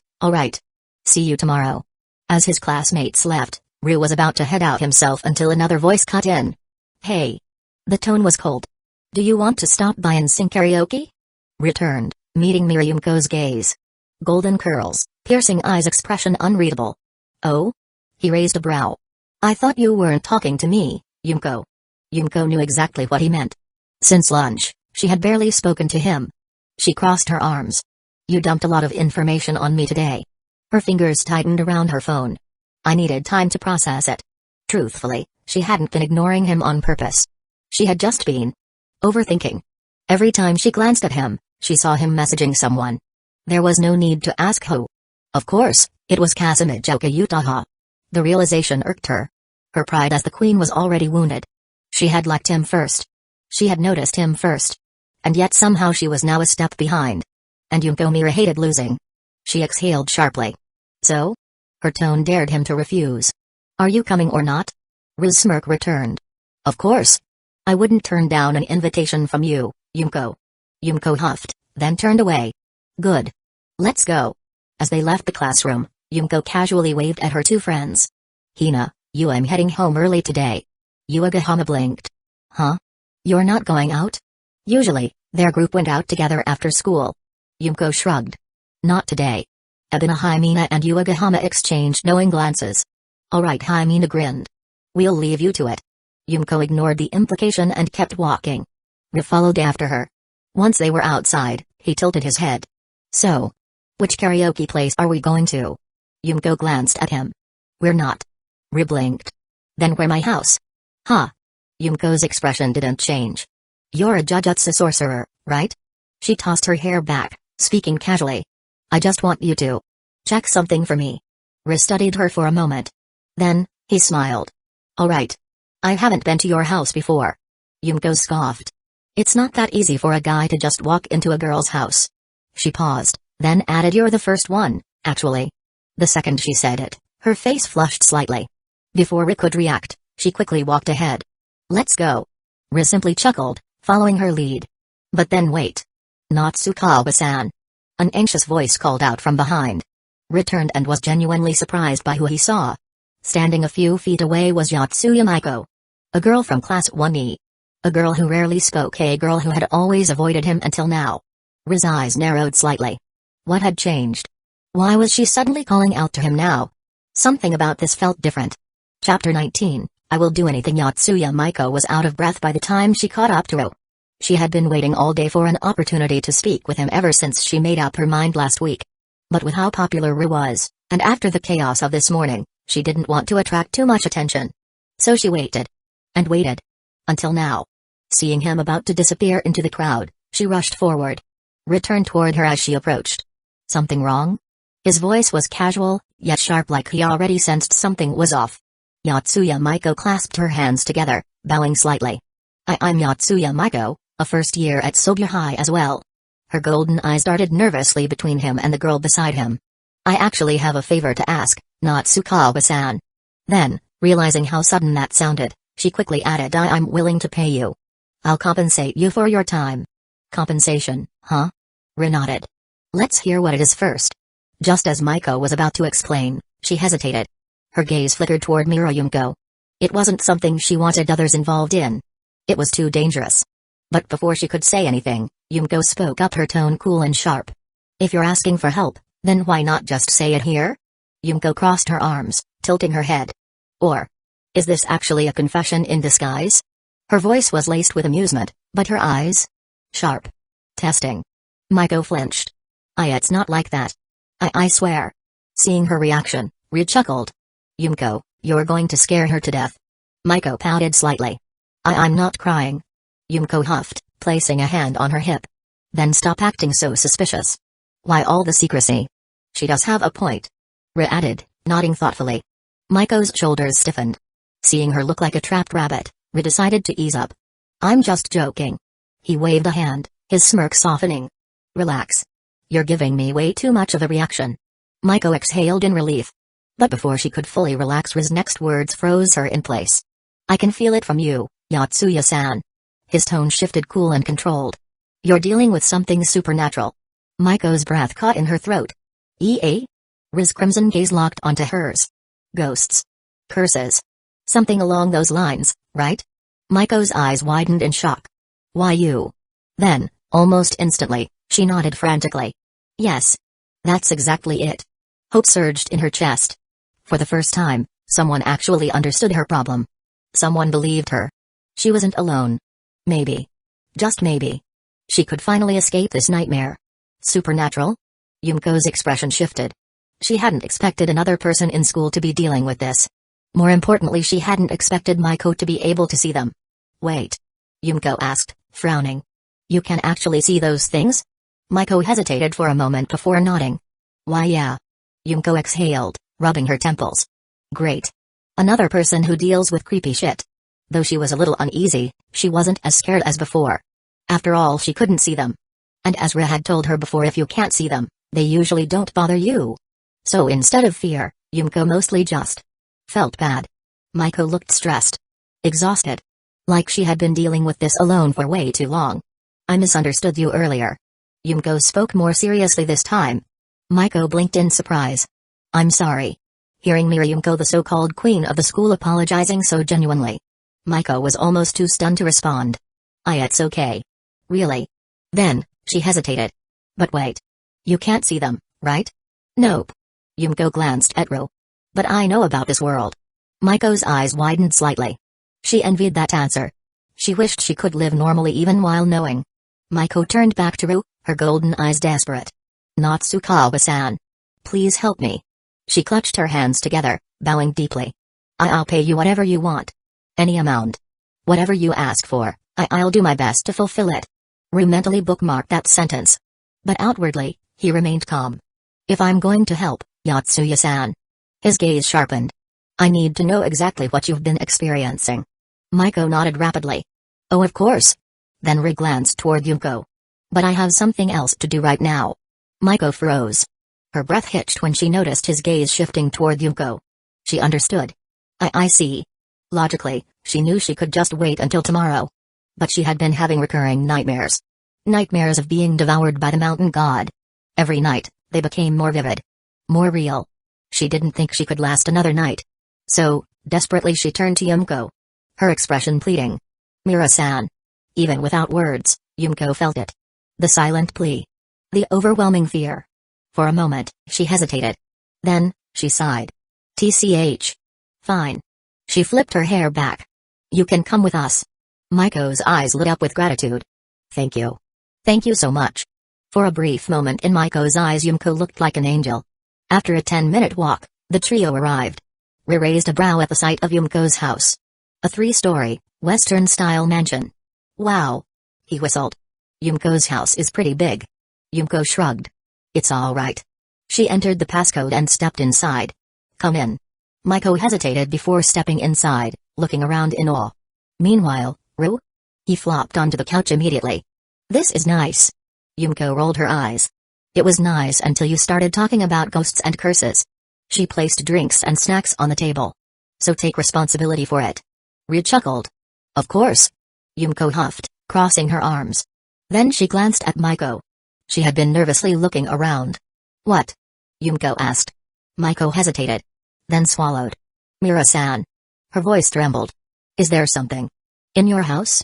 Chapter 20. Everything just had to happen to this unlucky girl, eh? Yatsuya Maiko flinched, realizing how suspicious her reaction must have seemed. She quickly shook her head, waving her hands in denial. I didn't see anything. Your house is completely fine, Mira-san. Yumiko exhaled in relief. Good. Don't scare me like that. Relax, Yumiko. Ri took a sip from his drink, then leaned back on the couch. The most basic cursed spirits are born from negative emotions. His voice was calm, analytical. They like places where that kind of energy lingers: schools, hospitals, abandoned buildings. Places where people suffer. He set the drink down. But they usually don't enter homes. Not unless something attracts them or unless someone in the house has a strong attachment to them. Eh? Maiko's eyes widened. That's not how it worked in her home. Wait. Yumiko frowned. You're saying her house might be attracting them? Maiko nodded hesitantly. There's one in my house. Her voice trembled slightly. It's bigger than a person. It looks like some kind of dog. And it's always lurking there. Yumiko stiffened and took a sip of water, trying to process that information. Even though she couldn't see them, the thought alone was chilling. If she were Maiko, she probably would have lost her mind by now. Ryu exhaled. Normally, spirits shouldn't just stick around like that unless there's something or someone keeping them there. Maiko hesitated. Then, as if gathering courage, she spoke softly. It's not just that one. Ryu raised a brow. Maiko's fingers tightly gripped her sleeves. I've also seen my dad. And my little brother. That caught Ryu off guard. Your brother? Maiko nodded. But they look different. Not like other spirits. They look normal. Human. Ryu's gaze sharpened. That's connected, then. Maiko's shoulders tensed. As long as cursed spirits exist in your home, it'll always attract more of them. His voice lowered slightly. That includes things pretending to be people you know. Maiko's breath hitched. Her fingers trembled. Ryu studied her expression. So? What do you want me to do? Maiko swallowed hard and took a deep breath. Then she bowed deeply. Natsukawa-san, please help me. Her golden eyes shone with desperation. I don't care what it costs. Any reward is fine. Yumiko's expression tightened. Even she, who wasn't afraid of much, felt uneasy hearing that. She couldn't imagine what kind of stress Maiko had been under all this time. So, for once she softened. If Ryu can help, then he should. I never said I wouldn't. Ryu replied smoothly. Then, he raised two fingers. You have two options. Maiko listened intently. The first, I deal with your current problems. The shrine's curse, the spirits in your home, all of it. But your eyes? They can't be changed. You'll still see them. Forever. Maiko's stomach sank. Her hands tightened into fists. What's the second? Ryu smirked. The second is the same as the first, except I train you to handle things yourself. Maiko froze. Wait. Train me? You've already got some natural talent. Ryu leaned back, his eyes gleaming. If you learn to control it, you might not be so helpless anymore. Maiko's breath shuddered. The idea of learning to fight back. It wasn't something she had ever considered. For so long, she had just been pretending not to see. Trying to survive. But if she kept running forever, would things ever change? I'll take the second option. Her voice was quiet but firm. Yumiko blinked in surprise. Wait, does this mean she'll become a Jujutsu sorcerer? Maiko hesitated. What? A sorcerer is someone who can see cursed spirits and fight them. Yumiko turned toward Ryu. That's what this is, right? Ryu studied Maiko for a moment. Then, he sighed and shook his head. She has some innate energy, but her technique is different. He glanced back at Maiko. If anything, you're more of a support type. But you'll at least be able to defend yourself. Maiko shifted awkwardly. One more thing. Ryu raised a brow. Maiko bit her lip, then looked up. Why does the mountain god want me dead? The mountain god? Ryu snorted. You mean that cursed spirit disguised as one? Maiko's eyes widened. But they saved me. They gave me 3 protections. Yeah. In exchange for your life. Maiko's stomach twisted. What do you mean? Ryu leaned forward. Some spirits need rituals to strengthen themselves. He tapped a finger against his temple. They granted you 3 protections. That was the contract. Help you 3 times, then claim you as their own. Maiko's hands trembled. Your dreams? They aren't warnings. Ryu's voice lowered. They're previews of what'll happen when it comes to collect. Maiko felt sick. So that's why the fox gods turned into monsters in her dreams. It wasn't just a nightmare. It was real. She was going to die. That thing's nothing more than a glorified cursed spirit. Riz smirked. And now that I know it's after you. His crimson eyes flashed. I'll make sure it regrets it. Maiko stared at him in shock. Yumiko, on the other hand, simply crossed her arms. Yeah.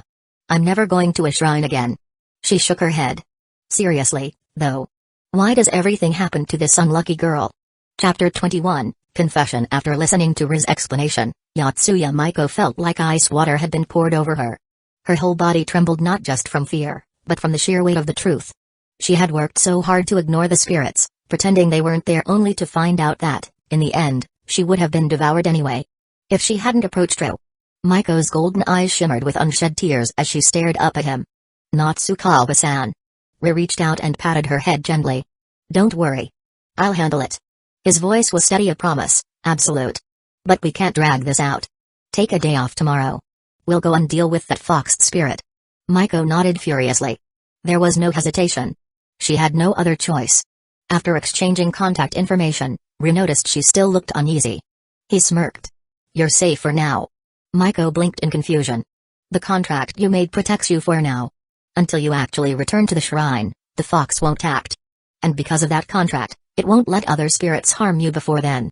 Maiko froze. Then, she exhaled deeply. The tension in her shoulders eased slightly. Thank you so much, Natsukawa-san. I won't bother you anymore tonight. It's no trouble. Just send me your address when you get home. Ri raised his phone. Before we deal with the fox, we should handle the spirits in your house. Maiko bowed deeply.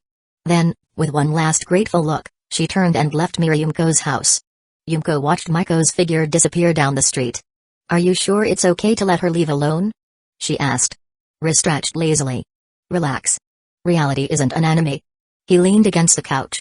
Besides, Maiko may look fragile, but her mental endurance is ridiculous. Most people would have broken long ago.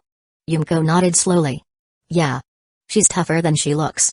If she had been the one seeing those things every day, she wouldn't have lasted a week. She let out a deep sigh, then muttered, this world used to be normal, but now everything feels different. Scarier. Riz smirked. You don't need to worry about that. He stepped forward and patted her head. As long as I'm here, nothing's getting to you. His touch was light, teasing, but the weight of his words was real. Yumiko froze for a moment. Then, her usual pride melted into something softer. She turned to him, her gaze gentler than usual. Ri noticed her expression and chuckled. You've got something to say, don't you, Yumiko? Immediately, she stiffened. No. It's nothing. Her voice was sharper than intended. She quickly turned away. I just asked you here to check for spirits. That's all. Ri raised an eyebrow. Got it. No other reason? None. Okay. Then I guess I'll be heading home. Wait. She grabbed his wrist. Ri smirked knowingly. You're terrible at hiding things, Yumiko. Yumiko bit her lip. For someone who prided herself on confidence, why did she feel so nervous now? But she couldn't back down. Not anymore. Actually, I do have something to say. She clenched her fists, forcing herself to look him in the eye. That is. Her usual boldness wavered. But she inhaled deeply and pushed forward. Natsukawa, I like you. The words rushed out, raw and unfiltered. Her cheeks burned, but her voice didn't falter. I've liked you since we became classmates. I don't want to stand back and just watch you with Kazekage Okashiwa. She took a small step closer. So, will you go out with me? Silence stretched between them. Ri could see the resolve in her eyes. He had always known about her feelings. But knowing and hearing it out loud were two different things. He took a step forward. Yumiko's breath hitched. Then, he pulled her into his arms. Yumiko froze. Her golden curls brushed against his chest. She barely had time to react before he leaned down and kissed her. Soft. Warm. A lingering taste of the cake and drinks from earlier. She forgot how to breathe. Her mind went blank. Her hands, which had been trembling moments ago, instinctively clutched his shirt. The moment felt both endless and fleeting. By the time Ri pulled away, Yumiko was dazed. That's my answer. He murmured against her ear. Yumiko's eyes were glossy. That's unfair. What kind of answer is that? She wasn't complaining, but her voice sounded more like a flustered whisper. Inside, she was screaming. Did she just win? Did she really just win? Her heart raced wildly. Ri grinned. Well, you did close your eyes. That's usually an invitation. Yumiko's blush deepened. She immediately turned away, trying to regain her dignity. I don't know what you're talking about. Sure, sure. Ryu chuckled. After a few moments, Yumiko glanced back at him. So, does this mean we're officially dating now? Of course. Ryu smirked. Unless you want to go even further. The way he said it made Yumiko's heart jump. She quickly turned away. You're such a perv. Am I? Yes. But she didn't reject the idea. Instead, after a few seconds she bit her lip and muttered, have you and Kazekage already gone further? Ryu paused. Then, he grinned. You really want to know? Chapter 22, Compensation and Overnight Stay. Yumiko's question hung in the air, heavy with unspoken implications. Ryu paused, then smirked. Depends. Which aspect of further development are you referring to?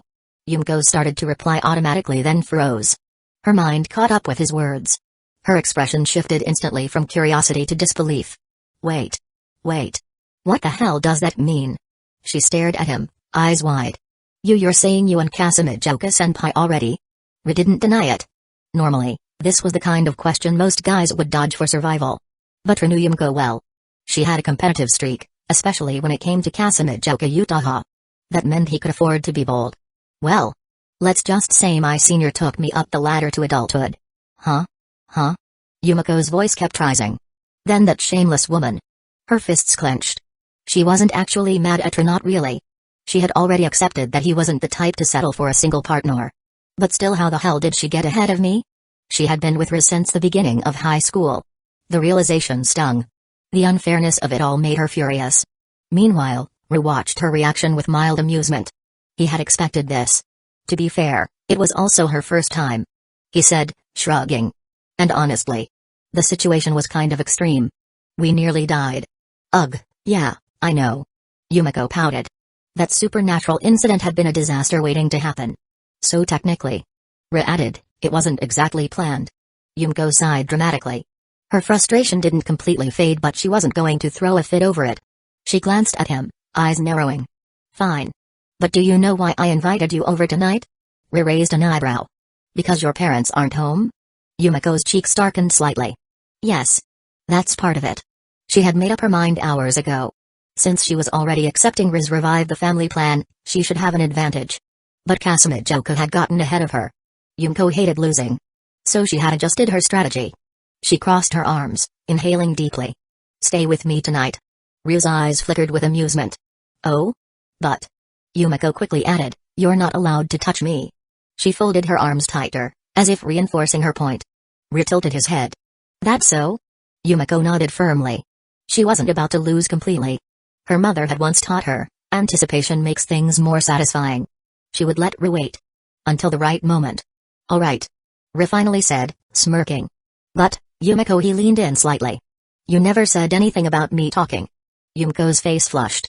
Her competitive spirit had created a loophole. And she knew it. TCH. She turned away, muttering. Just. Don't get cocky. Ryu chuckled. The next morning, Ryu woke up feeling refreshed. Sleeping next to Yumiko had been interesting. Soft. Warm. A teasing challenge. And now, as expected, she was up early. Even before her phone alarm rang, Yumiko was already at her vanity, adjusting her hair and touching up her makeup.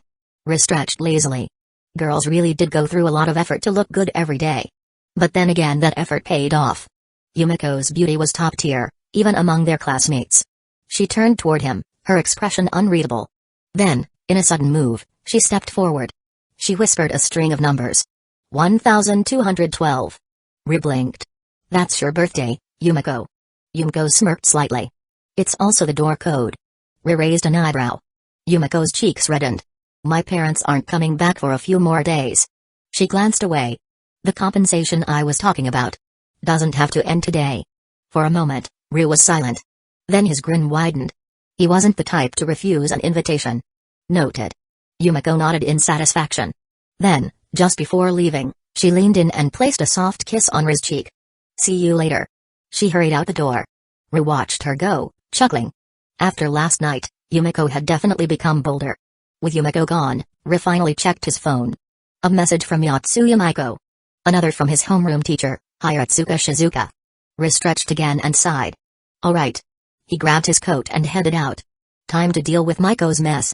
Chapter 23, The Special Yatsuya Family. Following the location sent to him, Ryu made his way toward Yatsuya Maiko's home. Since most students at Sobuhai lived nearby, it wasn't a long trip. After leaving Mirayumko's house, he walked only a few blocks before arriving near Maiko's address. Then as he turned a final corner, he saw her. Yatsuya Maiko stood waiting outside in casual clothes. She looked normal on the surface. But Ru immediately noticed something else. Something no one else could see. Right beside Maiko, a twisted evil spirit loomed over her. Its grotesque head twitched unnaturally, spinning side to side as if searching for her gaze. Its voice was a hoarse whisper, filled with unnatural hunger. "Can you see me? You can, can't you?" Maiko tensed, suppressing a shiver. Her lips parted, and she muttered to herself, It's so cold outside. I wonder how long Natsukawa-san will take." She pretended to be talking about the weather. But Ru could hear the fear in her voice. His lips curled into a small smirk. The moment she heard his voice, Maiko's head snapped toward him. Her entire body visibly relaxed, and her eyes filled with relief. Natsukawa. She practically teared up on the spot.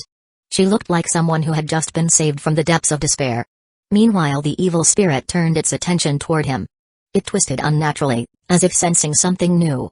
"Can you see whoosh?" Black flames erupted instantly. The evil spirit didn't even have time to react before it was completely incinerated. Disintegrated into nothing. Gone. Just like that. Maiko stared, eyes wide. Even with her ability, she had never seen such clean, effortless exorcism. Natsukawa's power was far beyond anything she had imagined. "Why did you come outside?" Ru asked, stepping closer. Maiko wiped the tears gathering in her eyes and sighed. "I saw your message. So I thought I'd come meet you." She hesitated.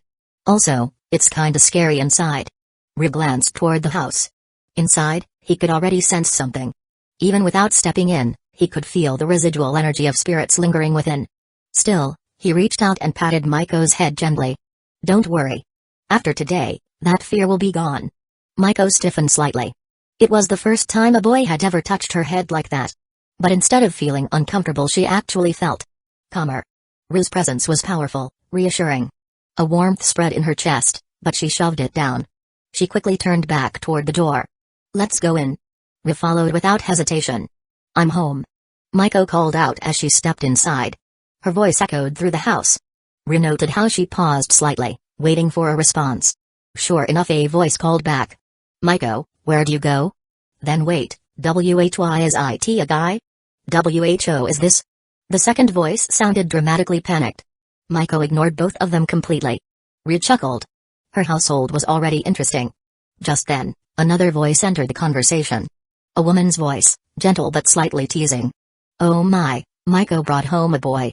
A moment later, Mrs. Yatsuya appeared. She was a mature, beautiful woman with a striking resemblance to Maiko, just more refined.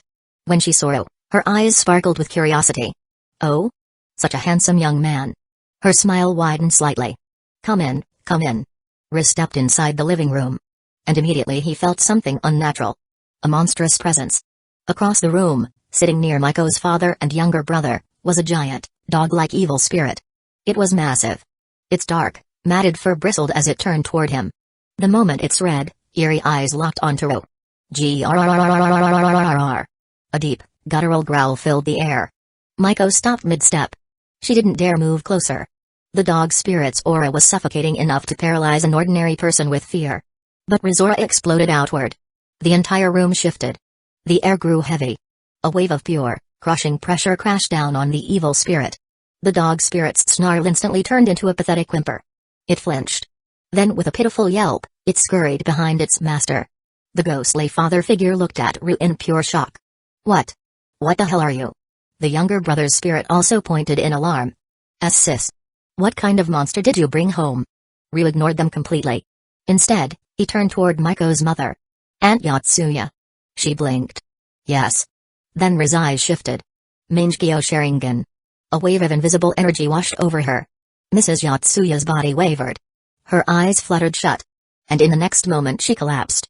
Maiko gasped in alarm. "Mom." But Ru caught her gently. "Relax." He placed her carefully on the sofa. "She's fine. Just asleep." Maiko exhaled shakily. Ru dusted off his hands and turned back to the group. "All right." His eyes gleamed.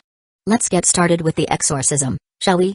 Chapter 24, Father-Daughter Reconciliation. The father and son, who had initially reacted with hostility toward Ru, suddenly froze. Their ghostly figures flickered slightly as they stared at him, shocked beyond belief. You can see us? Yatsuya Kyosuke, the younger of the two, was the first to speak. His voice carried a mix of disbelief and unease. His father, Yatsuya Takuki, remained silent, his ghostly presence looming with hesitation. Ru, standing calmly across from them, crossed his arms and gave a casual smile. Of course, Uncle Yatsuya. And you too, Kyosuke. His tone was almost teasing, as if their shock was something amusing. Then, his expression sharpened. You two have been a constant source of trouble for Maiko. I am here to put an end to that. The room fell into a heavy silence. For a moment, the two ghosts exchanged glances. Then instead of denying it, they both turned their eyes toward Maiko. Their once bewildered expressions shifted to concern. Maiko. Kyosuke's voice wavered slightly. Wait, can you actually see us? Maiko flinched. She had heard that question countless times before from terrifying spirits, from lingering ghosts. And every time, she had to pretend she couldn't hear it. But this time, the ones asking were her family. Her father and younger brother. She clenched her fists and took a shaky breath. Finally, yeah. She nodded. I've always been able to see you. Her voice was soft, almost trembling. She had never admitted it before. But now she couldn't hold it back anymore. Eh? Kyosuke gasped. He immediately rushed forward, arms outstretched as if trying to hug her. But his spirit body phased right through Maiko. He stumbled forward, eyes wide. Sis. His voice faltered. Even though they could finally see each other, even though he could finally talk to her again, he was still just a ghost. Meanwhile, their father, Takuki, remained silent. His gaze softened. So that's how it is. His voice was quiet, almost regretful. If Maiko had been able to see them all this time, that meant she had also seen the other things. The spirits. The horrors. The nightmares. She had been facing them alone. His chest tightened. This wasn't a joyous reunion. It was a reminder that he and Kyosuke were part of her suffering. Takuki turned his gaze toward Ro. You're an exorcist, aren't you? Ru's eyes gleamed. Something like that. Takuki studied him for a long moment. Then his lips curved into a faint smile. Then do it. Maiko snapped her head up. Wait, Dad. But Takuki didn't hesitate. Remove us. His voice was firm. Maiko has suffered enough. Her heart clenched. No, she had just gotten them back. She wanted to scream, wanted to tell him no. But before she could say anything, Riz stepped forward. Well, that was fast. His tone was light-hearted, but his eyes were serious. He raised a hand and his Mangekyō Sharingan flickered to life. Let's make this quick. The moment his gaze locked onto the cursed spirit behind Takuki, black flames erupted. Whoosh! The dog-like cursed spirit let out a horrific shriek. The flames of Amaterasu swallowed it whole. Within seconds it was gone. Not a single trace remained. The room fell into silence. Even the ghostly father and son seemed shaken. Ryu exhaled slowly, then turned to Maiko. My job's done. Then, he tilted his head toward her. Now it's your turn. Maiko blinked. My turn? Ryu nodded. They're not cursed spirits. They're just lingering souls with unresolved regrets. If you don't want them to disappear in pain, then you should be the one to send them off properly. Her breath caught in her throat. Send them off. Herself? Maiko lowered her head. Her chest felt tight. A lump formed in her throat. She knew what she had to do. But it hurt. She had been holding this in for years. And now, it was time to say goodbye. Her father was watching her. Maiko. She looked up. He smiled. I'm sorry. Her eyes burned. The pudding. He chuckled softly. I should have known better than to eat it without asking. Her chest ached. Tears spilled down her cheeks. No, Dad, I'm sorry too. Her voice cracked. I fought with you over something so stupid I never got to say sorry before you. She choked on her words. Takuki simply shook his head. It's okay. His form began to glow. His body turned transparent. His soul was at peace. Maiko sobbed. She reached out but her hands passed right through him. Her father's gaze softened. Take care of your mother, okay? And then he vanished. His soul was set free. Maiko collapsed to her knees. Dad. Tears dripped onto the floor. Kyosuke, watching beside her, clenched his fists. Sis. She looked up. He grinned. You better be happy, got it? His body began to fade as well. And just before he disappeared he turned to Ro. Hey, you. Ri raised an eyebrow. Kyosuke smirked. I'm leaving my sister's happiness to you. And with that he, too, vanished. Leaving nothing behind. Maiko trembled. Her hands shook. She had finally said goodbye. Her father and brother, they were gone. But their regrets had been lifted. Their souls were at peace. She pressed her face into her hands, crying softly. Riz stood there, watching silently. Then he stepped forward. And without a word he placed a hand on her head. Maiko hiccuped slightly. She looked up. Riz's expression was calm, steady. Don't be too sad. His voice was quiet. You gave them the farewell they deserved. Maiko's lips trembled. Then she suddenly leaned forward. Her forehead pressed against his shoulder. She didn't speak. She simply stayed there. Riz sighed. He didn't push her away. Instead, he let her cry. For as long as she needed. Because this was a farewell she had been waiting for her entire life. And now. It was finally over. Chapter 25, Son-in-law of the Yatsuya family. After comforting Maiko and ensuring she had regained her composure, returned his attention to Mrs. Yatsuya, who was still under the effects of his genjutsu. With a subtle release of his power, she slowly blinked awake, looking slightly dazed before regaining her usual composure. To Riz's mild amusement, Mrs. Yatsuya was unexpectedly warm and welcoming toward him. Not only did she express zero objections to Maiko taking a day off to handle important matters with him, but she also seemed genuinely pleased with his presence. She was openly testing him with subtle remarks, gauging his responses, his manners, and his character. But Riz had long mastered the art of conversation, and his charm and polite demeanor quickly won her over. That, and his ridiculously good looks. By the time they were stepping out of the house, Mrs. Yatsuya was all smiles. Take care of each other, all right? She called after them. And be careful, dear son-in-law. Maiko froze mid-step. Huh? Riz chuckled, glancing at her with amusement. You heard her. Your mom just called me son-in-law. Maiko's face turned red instantly. Wait. That's not. I mean. She flailed, then suddenly realized something else. Hold on. Natsukawa-san. You already have Yumiko-san and Kazekage-senpai, right? Her voice was filled with pure shock. Riz raised an eyebrow. You're only realizing this now? Maiko's expression twisted in delayed horror. Why, you're actually two-timing? No three-timing? That's way too much. Riz sighed, rolling his eyes. Honestly, that reaction is a little late, Maiko. Maiko stepped back in disbelief, pointing a trembling finger at him. That's not fair. What about Kazekage-senpai and Yumiko-san? Do they even know about this? They do. Huh? Maiko's brain short-circuited. She had expected drama, tears, anger. Anything but this casual acceptance. Ru, on the other hand, smirked. You're surprisingly energetic today. I thought you were just a girl who cried all the time. Maiko puffed up in indignation. I don't cry all the time. Ru grinned. The snot dripping from your nose earlier says otherwise. Maiko's face burned red. That's just me having a cold. She stomped in frustration, while Ru laughed, clearly enjoying her reaction. Eventually, she sighed in defeat, rubbing her temples. You're unbelievable. Riz shrugged. Your dad and brother did ask me to look after you, after all. Maiko's breath hitched. Her father. And Kyuk? She looked away, cheeks slightly pink. I remember. Her voice was soft, but she didn't reject the idea. Riz caught the subtle shift in her mood and smirked. You're getting used to this faster than I thought. Maiko flinched. It's not like that. She was definitely getting used to it. And the worst part? It wasn't as bad as she expected.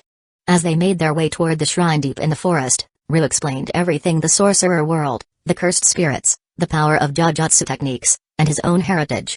Maiko listened carefully, her mind struggling to process the absurdity of it all. So. That's why Kazekage-senpai and Yumiko-san agreed to this? She muttered after a long pause. Riz nodded. Exactly. Unlike normal people, sorcerers live by different rules. Maiko hesitated. And? Me? You're special, Maiko. Riz glanced at her meaningfully. Your eyes are an incredible gift. In the sorcerer world, someone like you is a rare find. Maiko's heart skipped a beat. Was he complimenting her? The very thing that had been her greatest curse all this time could actually be a blessing? For the first time in her life, she didn't hate her ability. Realizing where her thoughts were going, she quickly shook her head. What am I thinking? She slapped her cheeks in an attempt to refocus. Ru, watching her reaction, smirked. Having some weird thoughts? Maiko turned away, embarrassed. And no. It's just. Before she could say anything else, they arrived. Maiko's eyes widened in shock. This isn't how it looked before. The path leading to the shrine had completely changed. The once clear mountain road had been replaced by a dense, eerie forest. Ru narrowed his eyes. It doesn't want us to find it. Maiko turned to him, startled. What? Ru folded his arms. The last time you came here, the shrine let you in on purpose. Wait, what? It wanted you to make a contract with it. That's why the path was easy to follow before. Maiko's face paled. So, this whole time, you were walking into a trap. The realization chilled her to the bone. Then rustle. A shiver ran down Maiko's spine. She snapped her head toward the dense woods ahead. Something was moving. No many things.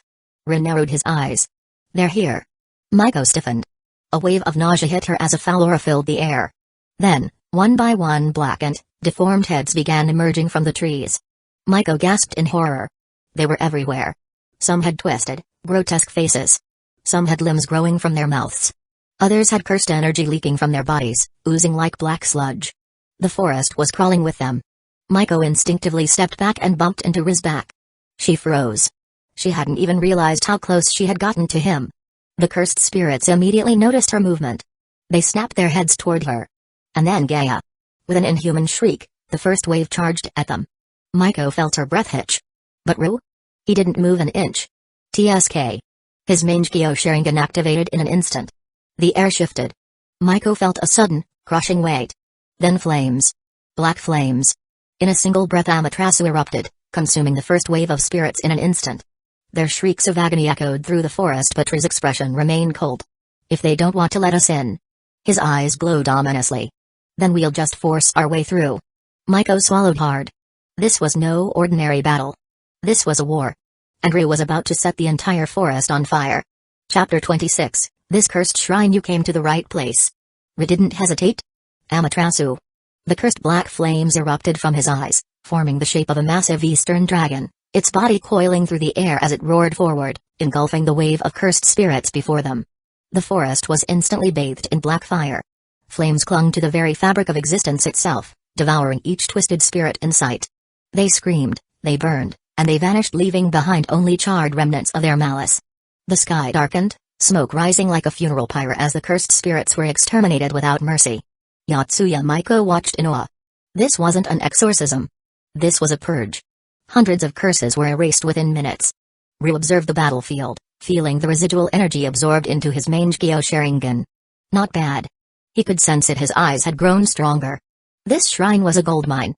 A single quasi-first-grade cursed spirit would have given him similar benefits, but here, he had annihilated several hundred lower-grade ones. He really had come to the right place. Just as Maiko was about to cheer, she froze. The forest trembled. Another wave of cursed spirits emerged from the trees. Their numbers were the same as before. Maiko's face turned pale. They just keep coming. Riz smirked. It seems the curse pretending to be a god has been hoarding a massive stockpile of negative energy. This thing had been absorbing people's wishes and fears, turning them into cursed energy to spawn spirits. This wasn't just a shrine. It was a factory. But that only meant more prey for him. Amaterasu flared once more. Wave after wave of cursed spirits burned away, their agonized shrieks piercing the air. Ru continued his relentless assault, and finally the shrine spirit gave up. The attacks stopped. Silence fell over the forest. Ru closed his eyes briefly. Then, with a slight smirk, he turned his gaze forward and found it. The barrier. A veil of spiritual energy flickered across an invisible wall, hiding the shrine from normal perception. He placed a hand against it, feeling its composition. So this is the entrance. Maiko stepped closer. Can we get through? Ru chuckled. If we followed the ritual requirements, we'd need a human sacrifice with the shrine's cursed aura. Maiko's heart dropped. But lucky for us. He flexed his fingers. This barrier is trash. Maiko barely had time to react before boom. A shockwave erupted, sending ripples through space. A blue skeletal arm materialized around Ru, its massive hand clenching into a fist. Susanoo. With one punch, Susanoo shattered the barrier. Crack. The air trembled. The illusion collapsed. And beyond it the shrine finally revealed itself. The scene before them was unnatural. A serene, picturesque mountainside stretched ahead, filled with blooming flowers and a peaceful ambience. It was too perfect? Maiko's breath hitched. This is it. The shrine. Ru grinned. Then let's settle this. He extended a hand toward her. Maiko hesitated, then took it. Her fingers trembled slightly, but his grip was steady and warm. Together, they ascended the steps. There were no more illusions, no tricks, just silence. The shrine stood at the top, just as Maiko remembered. A small, worn-down wooden structure. A donation box. A rusted bell. A shrine that was abandoned by time. But despite its shabby appearance, Maiko felt it. The malice. It was still here. Her hands clenched around Ri's sleeve. "I can feel it watching us." Ri nodded. "Then let's give it a reason to show itself." He led Maiko toward the donation box. "Make your wish." Maiko took a deep breath. Stepping forward, she dropped a coin into the box. Then she rang the bell. Clap. Clap. She pressed her palms together. "I sincerely thank you for saving me 3 times," she murmured. The wind stopped. The shrine was silent. Then a gust of wind howled.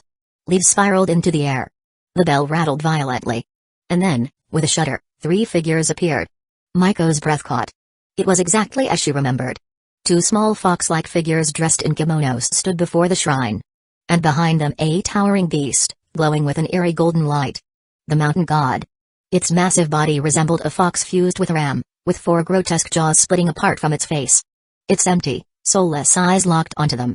The 2 small fox spirits gestured wildly, their mouths moving in some incomprehensible language. But the mountain god. It was staring at Ro. Its lips curled, bearing jagged fangs. It wasn't happy. Maiko shivered. "This is just like my dream." Her grip on Ri tightened. The smaller fox spirits suddenly pointed at her, their bodies trembling with rage. One of them even let out a shrill, furious cry. Then, the mountain god moved. The bells on its body jangled ominously as it stepped forward. Then, in a deep, guttural voice it spoke. "Not enough. Not enough tribute." Maiko froze. "You are the tribute." The shrine shuddered. The mountain god's aura surged. Its jaws split wider. A hand thin, pale, unnatural extended from its mouth. Something dangled from its skeletal fingers. A belt tied with red thread. It offered it to them. Ri's expression darkened. TCH. The mountain god wasn't asking. It was demanding. And Ri had no intention of giving it what it wanted. His Mangekyō Sharingan gleamed. "This shrine really is broken beyond repair," he muttered. "Good thing I'm here to burn it down."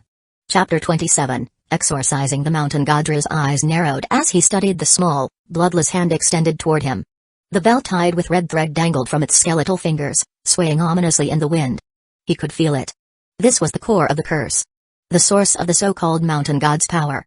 A contract, forged through centuries of deception, absorbing human wishes, twisting them, and transmuting them into pure negative energy. Maiko stood frozen, her breath caught in her throat. Even after realizing the truth that this thing was no god but a monstrous curse spirit, her body refused to move. The hand stretched out further, insisting she take the bell. Ri snorted. Still keeping up the act?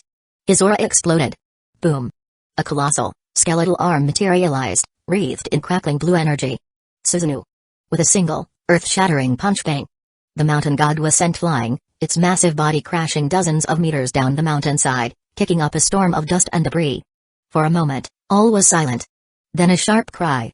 The 2 fox-like children, who had been standing quietly, snapped. Their once gentle expressions twisted into rage, and they shrieked as they unleashed torrents of cursed energy, their small hands hurling compressed blasts of air toward Ro. Boom. Boom. Boom. Each strike sent shockwaves through the air, but they did nothing. The attacks crashed against Susanoo's armor, barely leaving a scratch. Maiko barely had time to react before she found herself suddenly pulled into Ri's arms. "Ru?" She blushed furiously, but her embarrassment was quickly overtaken by sheer shock. Because Susanoo was changing. The skeletal frame surrounding them shifted. Muscles and armor formed, solidifying into a colossal warrior wielding a massive energy-forged ki. Maiko gasped. This is... She had spent so long fearing spirits, ghosts, and curses, but now, she was witnessing the power of a god. Ri didn't hesitate. His Mangekyō Sharingan spun. At the bottom of the shrine steps the mountain god emerged from the rubble. Its body had changed. No longer humanoid, it had fully mutated its grotesque form, now resembling something far worse. Its skull-like face had bells embedded in its hollow eye sockets. But its abdomen was the most horrifying part. A mass of writhing, interlocked arms, each one clutching a bell. There were hundreds of them. Maybe thousands. Ri's gaze darkened. Each bell represented a life it had taken. TCH. This thing has been feeding for centuries. A curse of this scale, and the Jujutsu Society never dealt with it. Either they never found it, or someone let it be. But that didn't matter. Because now it was his prey. Removed first. Susanoo swung its ki. A single slash. A storm of air erupted as the blade tore through the sky. Boom. The mountain god was slammed into the earth, its massive body crashing into the shrine steps, shaking the entire mountain. For a moment, silence. Then, it twitched. Maiko watched in horror as the mountain god slowly pulled itself back up. Its many arms began to detach, each one dropping away with its spell. Jingle. Jingle. Jingle. The sound of hundreds of bells ringing at once sent chills down her spine. Rin narrowed his eyes. This isn't regeneration. It's a ritual. And then, he understood. The bells weren't just symbols of its past victims. They were anchors. It had been tying its existence to the wishes and fears of humans for centuries, using this ritualistic shedding as a means of constantly reforming its body. Rin clicked his tongue. Annoying. He raised Suzunu's blade again, but this time he didn't aim for the curse. Instead he swung directly at the shrine. Boom. The wooden structure exploded. Splinters, charms, and more bells scattered into the air. And at the center of the ruins a single human skull. Gotcha. Rin grinned. The mountain god's true form. The massive beast froze. Its grotesque features twisted in horror as it realized it had been exposed.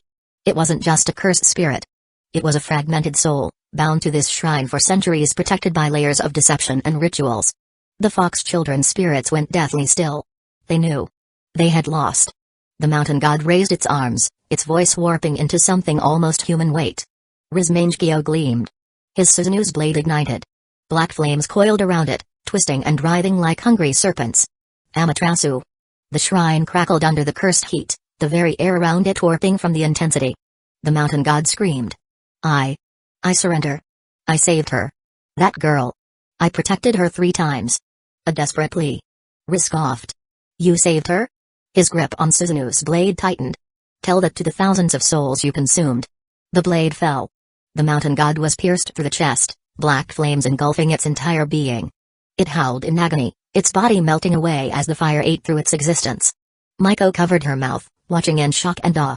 Even as it clawed at the ground, even as it begged for mercy, there was no salvation. Because Rin knew. Some things don't deserve it. The cursed flames burned and the mountain god was no more. Chapter 28, a domain-level threat. The flames that never die. The moment the mountain god's curse energy dissipated, Rin didn't hesitate. He turned toward the shrine's inner sanctum, his gaze locking onto the skull resting among the debris. With one final burst of Amaterasu, the ancient remains were reduced to ash. Suzunu, sensing no further danger, slowly faded, its massive form dissolving back into the ether. Rin closed his eyes. Even as the battle ended, he could still feel the lingering traces of negative energy in the air.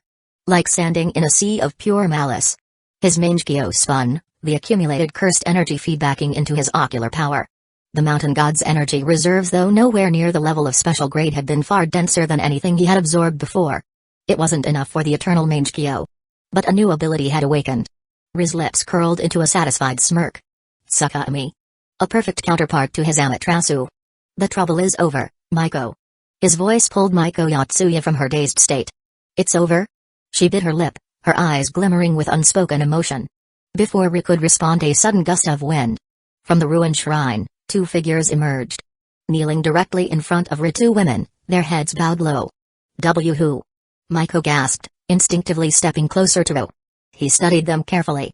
Their spiritual energy felt oddly familiar. They must be the 2 fox spirits from earlier. Maiko flinched. Those things? The woman in a veiled kimono spoke first. Please, do not be afraid. We are not your enemies. She lowered her head again, her voice laced with sincerity. Our previous actions were dictated by the will of the cursed spirit. Maiko hesitated. She still felt uneasy, but if Rin wasn't reacting aggressively, it meant they weren't a threat. The veiled woman then turned to Rin. My lord, you have freed us. We are eternally grateful. Rin crossed his arms. I just did what I came here to do. His eyes glinted. But since you 2 indirectly saved Maiko 3 times, consider your debt repaid. Hearing this, the other fox spirit bowed deeply before quickly departing. Rin watched without comment. But the veiled woman remained. Do you need something? She straightened herself, hands clasped neatly. I am Okatoko. A name from Maiko's memories. Rin nodded. Go on. Toko's expression turned grave. The mountain god was not the true threat of this land. Maiko froze. What? Toko continued, her voice dropping. It was merely a seal placed atop something far more dangerous. A chill crawled down Maiko's spine. Memories of her dreams of the towering entity beyond comprehension flashed through her mind. It's real? Toko nodded solemnly. It has awakened. Boom. The ground shook violently. From the depths of the valley a shadow rose. No, a mountain. A massive, grotesque form emerging from the very earth itself. A curse so enormous it dwarfed the shrine. Maiko's knees buckled. Even Toko, who had spent centuries near the shrine, was pale with terror. But Riri just grinned. Now that's more like it. His Mangekyō spun. Susanoo manifested once more. But this time it wasn't wielding a sword. Its right arm had shifted a bow. Maiko watched in awe as a single black arrow formed, the flames of Amaterasu licking its edges. Ri pulled back the bowstring, the sky trembled. Then he fired. Whoosh! A howling wind erupted, the sheer force of the shot sending shockwaves through the valley. The black arrow pierced the monstrous curse's eye. And then Amaterasu erupted. The mountain curse screamed, its entire form engulfed in black fire. It thrashed violently, clawing at its burning flesh, but Amaterasu was absolute. The flames would not die until their target was gone. Maiko could only watch as the ancient monstrosity collapsed, its body slowly disintegrating into black embers. Even Toko, who had spent centuries fearing this being, was stunned silent. A curse that had existed for hundreds of years obliterated in a single shot. She had no words. Ri lowered his bow. Well, that was disappointing. In Naruto's world, Amaterasu was underwhelming. But here? It was an instant kill technique. Even a creature the size of a mountain couldn't withstand it. No matter how big the target was, if it couldn't regenerate, it was done for. Ri dusted off his hands. All right. Now we're done. Toko dropped to her knees. My lord. Ri blinked. Yeah? She bowed deeply. Please allow me to serve you. Maiko nearly choked. What? Toko's eyes gleamed with determination. I wish to follow you, my lord. She clenched her fists. In the world of Jujutsu, the strong reign supreme. I have witnessed your power firsthand. If I remain alone, I will never escape weakness. Ri raised an eyebrow. To be fair, she had skills. She wasn't strong by his standards, maybe grade 3 at best. But she wasn't useless. And more importantly, if he left Maiko alone, she'd still be a walking target for spirits. Having someone around to protect her when he wasn't? That was useful. Ri smirked. All right. Toko's eyes lit up. But just so you know, I don't pay salaries. She immediately bowed. Of course. I shall serve without complaint. Maiko sighed. What is happening to my life? Ri just laughed. Get used to it, Maiko. This is just the beginning. Chapter 29, Unveiling the Other Side of a Good Girl. With the exorcism finally over, the group made their way down the mountain. Maiko walked beside Ru, while Okatoko followed a few steps behind at a relaxed pace. Unlike the tense, life-threatening battle from earlier, there was no need for a dramatic pause to celebrate. Instead, Maiko threw both hands into the air. It's finally over. A day of hard-earned victories. Her house was free of lingering spirits. Her father and brother had found peace. The nightmare of the mountain god had been eradicated. For the first time in forever, she could sleep without fear. But the danger is over, but your problems aren't. Ri's voice cut through her excitement like a cold splash of water. Maiko pouted, cheeks puffing up like a squirrel hoarding nuts. Geez. Did you really have to ruin the moment? Riz smirked. It's better to be aware of the facts. She huffed, turning away. But before she could sulk too much, her eyes aren't just a curse. They're a tool. She blinked. A tool? Ri nodded. Think of them like a jujutsu technique. Right now, you're just letting them run wild. But if you train, you can control them. Maiko's ears perked up. You mean? I can choose when to see ghosts? Exactly. He crossed his arms. Not only that, once you master controlling your cursed energy, you'll be able to exorcise weaker spirits yourself. Maiko froze. Exorcise? She imagined herself fighting a grotesque curse, armed with nothing but a frying pan. She visibly paled. I think I'll just focus on the turning them off part first. Ri chuckled. Fair enough. Then, she perked up again. So, should I come over to your house for training? Ri raised an eyebrow. Eager, huh? She flushed. I mean, since you're my teacher, it makes sense, right? Not quite. Ri jerked his thumb toward Toko. She'll be teaching you the basics first. Maiko blinked in surprise. Eh? Not you? Ri grinned. Oh? So you wanted me to teach you personally? Her face turned crimson. That's not what I meant. She flailed, trying to explain. I just thought since you're stronger, she's not wrong. Toko interrupted with a calm nod. But for learning the fundamentals, I am more suited to the task. Maiko hesitated. But if Ri trusted Toko, then she would too. So she clasped her hands together and looked at Ri with grateful eyes. Thank you, Ri. For everything. Her voice was soft but sincere. Ri smiled. No need to thank me yet. Then, with a teasing look, I'll be looking forward to my reward. Maiko froze. Reward? A flash of memory hit her. Yesterday she had promised him. No matter what the reward was, she'd give it to him. Her entire face turned red. Wait. What exactly was Ru expecting as a reward? Her mind spiraled. Her father's blessing. Her mother's approval. Ru's words about reviving his clan. They had held hands. They had hugged. Two tiny devils appeared in her mind, arguing. He wouldn't ask for that, right? Why not? He is a man on a mission. No way. He wouldn't. Oh, he totally would. Maiko squeaked. She turned away, too embarrassed to respond. Ru laughed. He knew exactly what was going through her head. But he didn't push. For now he was simply enjoying the thrill of watching her squirm. After all, he wasn't a saint. By the time they reached Maiko's neighborhood, it was already late afternoon. As they stopped in front of her house, she suddenly turned to him. Would you like to come in? Her fingers twisted together. As thanks for today. Ru shrugged. Tempting, but I've got to sort out Tuko first. He nodded toward the fox spirit. Maiko pouted slightly but nodded in understanding. Still, she hesitated. Then I have something to say. She glanced up at him. Can you lean down? Ru obliged. Maiko took a deep breath then leaned in. Her warm breath tickled his ear. And in a whisper that reward. I meant it. Whatever you ask for. I'll give it. Before he could react she spun around and bolted into her house. Leaving Ru standing there, a grin slowly spreading across his face. She really is full of surprises. Tuko watched from the side, silent for a moment before finally speaking. You seem pleased. Ru stretched. Of course. Then, with a smirk, the best part of a good girl is discovering what's hidden underneath. Tuko sighed. But she said nothing. After all, this was just the beginning. Chapter 30, From Defense to Offense. Making it public after dropping Maiko off at her house, Ru turned his attention to another matter. His home was a large, single-family house with plenty of empty rooms, so he let Tuko stay there for the time being. With that settled, he set off toward Yumeko Mira's place. And just like the previous night, history repeated itself. The comfort of the Yumeko brand pillow was something Ru was happy to enjoy again. However, when morning came, he found himself walking straight into a battlefield. Since he hadn't taken any more leave, Ru headed to school with Yumeko. Everything seemed normal. Until at the school gates, Kazekage Utaha was waiting. She didn't approach them immediately. Instead she simply glanced at Ru, then turned and walked toward the teaching building. That alone was enough to make the students explode with gossip. It was already well known that Kazekage Utaha was the school's literary goddess, admired from afar by nearly everyone. Yet just a few days ago, she had openly displayed relationship with Ru. And now the students couldn't help but notice how she had just walked away after seeing him with Yumeko. The rumors practically started spreading on their own. By the time Ru and Yumeko reached the classroom, the whispers had already spread throughout the school. He sighed inwardly. No wonder this school is full of cursed spirits. These students have way too much free time.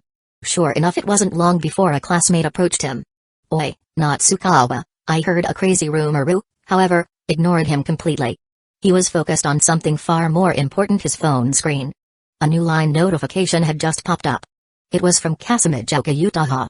Kazekage Utaha, Humphrey. Ru-kun, you've become quite ambitious.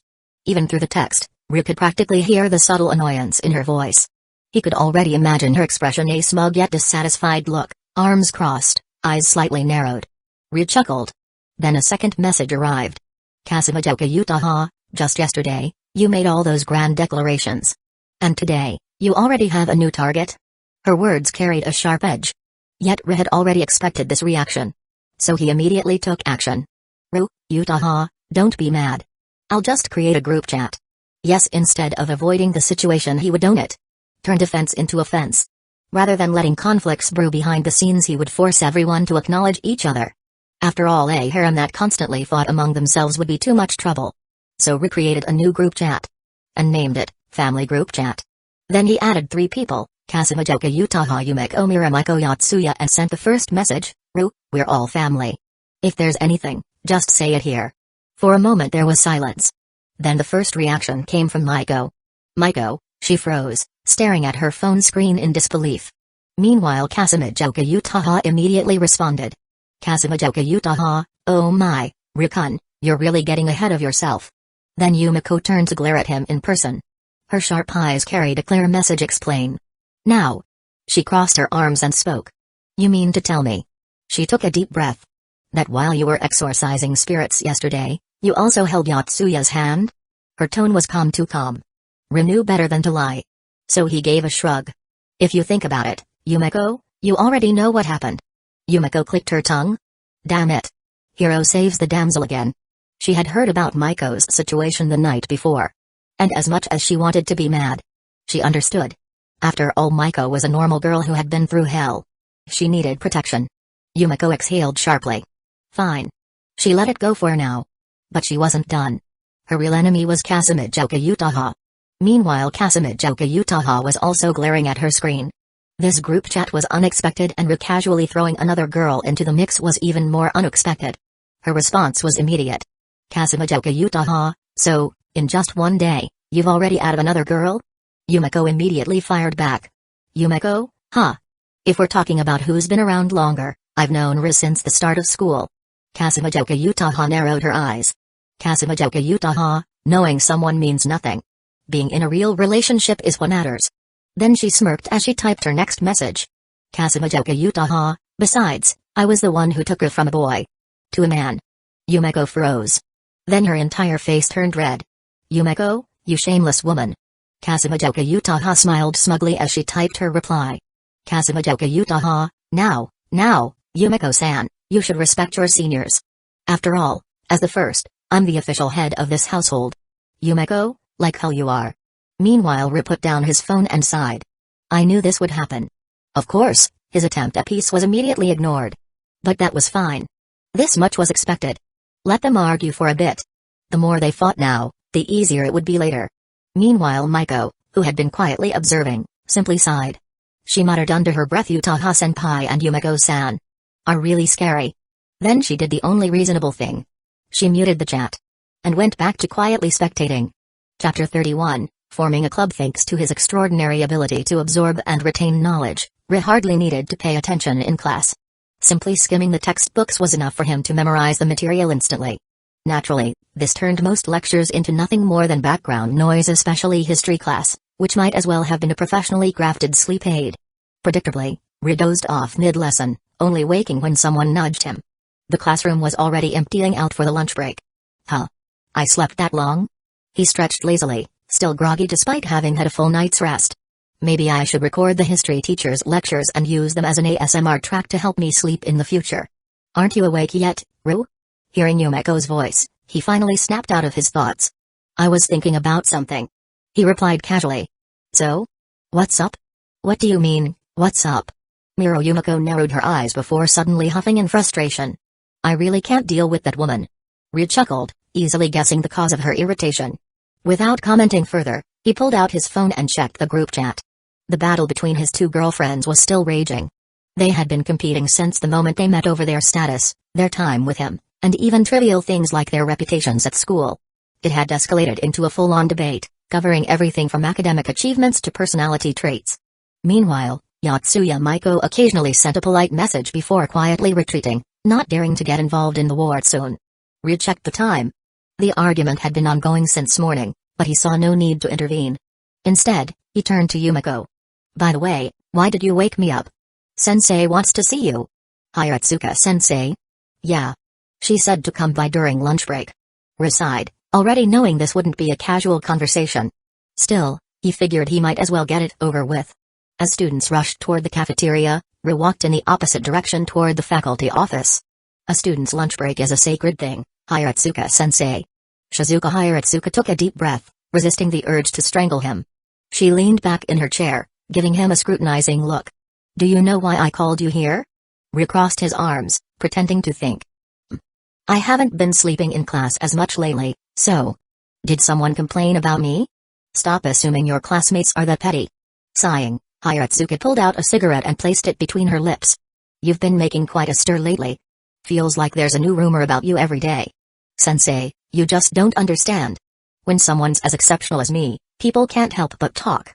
Shizuka gave him a deadpan stare. Oh great, you're in that mood today.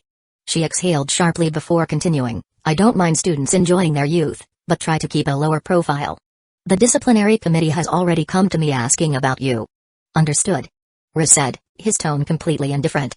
Then, with a smirk, he added, you really are an easygoing teacher, Hiratsuka-sensei. No wonder you're so popular. Cough. Cough. Cough. Hiratsuka nearly choked on her cigarette. Before she could recover, Ri continued, that said, smoking in front of students doesn't really set the best example. You little Predicting the incoming punch, Riz sidestepped just in time. Please don't commit workplace violence, sensei. Hayatsuka scowled, rubbing her temples before getting back on track. I called you here for another reason. You need me to study harder? Don't worry, I'll aim for greatness. Shut it. That's not what this is about. Shizuka pulled out a stack of forms and handed one to him. You know, thanks to your absurd athletic ability, several club advisors have came to me, saying you're a once-in-a-generation sports prodigy or something like that. She glanced at him, waiting for a reaction. Ra only sighed. And let me guess, they all want me to join their teams? Exactly. So, what's your choice? Choice? Sensei, I have no interest in being a sports student. I figured. She admitted, unfazed. That's why I'm giving you another option. If you don't want to join an existing club, you have to pick one on your own. Riz suddenly had a bad feeling. I already have a club. Sorry, but the going home club doesn't count. His escape route was cut off before he could even try. All high school students have to be part of a club. Hayatsuka insisted.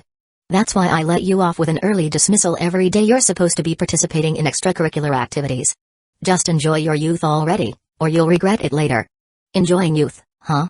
Ri tapped his fingers against the desk, deep in thought. Honestly, he didn't mind joining a club. As long as it wasn't too much of a hassle, it could even be beneficial. He could use it as an excuse to carve out his own little safe haven in the school, a space where he could do whatever he wanted. The more he thought about it, the more appealing the idea became. Flipping through the list of clubs, Riz skimmed over them quickly. Isn't there a service club? What? Why would a club with such a vague name exist? Hayatsuka frowned. Ri held back a smirk. Oh, it'll exist soon enough. But considering that plot hadn't started yet, he decided to keep his mouth shut. Most of the existing clubs didn't interest him. In that case, why not take control and start his own? Setting the form down on the desk, Ri looked Hayatsuka in the eye and asked, Can I just create my own club? Chapter 32, The Truth is the Sharpest Blade. Shizuka wasn't surprised by Riz's decision. She had expected it. Without hesitation, she pulled out a pre-prepared club application form and placed it in front of him. What kind of club are you planning to create? Before Ri could respond, she added sternly, and let me be clear, no study club. It's been banned. Too many students tried to exploit it as an excuse to do homework together and leave early. Ri listened with a neutral expression as she continued, the whole point of clubs is to develop social skills and personal interests. Students need actual activities, not just a glorified study hall. Oh, and another thing. Hayatsuka pointed at him. You're not naming it the service club either. I won't approve something that vague. Riz smirked. Double standards, huh, sensei? Hayatsuka narrowed her eyes. What the hell are you implying? Nothing. Just thinking out loud. With that, he leaned forward and started filling out the form. Hayatsuka folded her arms and waited, curious about what he had in mind. When Ri finished and stepped aside, she glanced at the paper. Her eyebrows twitched at the name written at the top, Spiritual Exorcism Club. Are you serious? Ri gave a relaxed shrug. It's a legitimate activity, isn't it? If you reject it, I really don't know what else to do. Hayatsuka let out a deep sigh, rubbing her temples. What kind of hobby is exorcising spirits? But after a moment of hesitation, she relented. There were already occult research clubs in other schools, and paranormal studies weren't exactly unheard of. Fine, I'll approve it. She finally said, stamping the form. But you need at least 3 members besides yourself. If you can't recruit enough people within the deadline, the club will be dissolved. Don't worry, I already have candidates in mind. Seeing Riz's confidence, Hayatsuka figured it wouldn't be difficult for him. After leaving the office, Riz snapped a picture of the approved form and sent it to the family group chat. Almost immediately, surprised reactions came from Maiko and Yumiko. Oddly, Kazekage Utaha hadn't responded yet. Thinking about it, he decided to check the rooftop. However, the moment he arrived, he heard an argument. Utaha-sensei, wake up.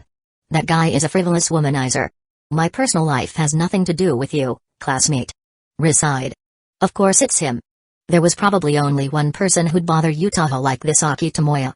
Pushing open the rooftop door, Ri leaned against the entrance and listened. Tomoya's voice was filled with desperation. It does matter. I'm your biggest fan. Utaha's tone was cold and sharp. That doesn't give you the right to interfere in my life. He's been getting close to so many girls in class. Tomoya continued frantically. He clearly has no interest in your work. He didn't even mention your books before. He only approached you because of your autograph session.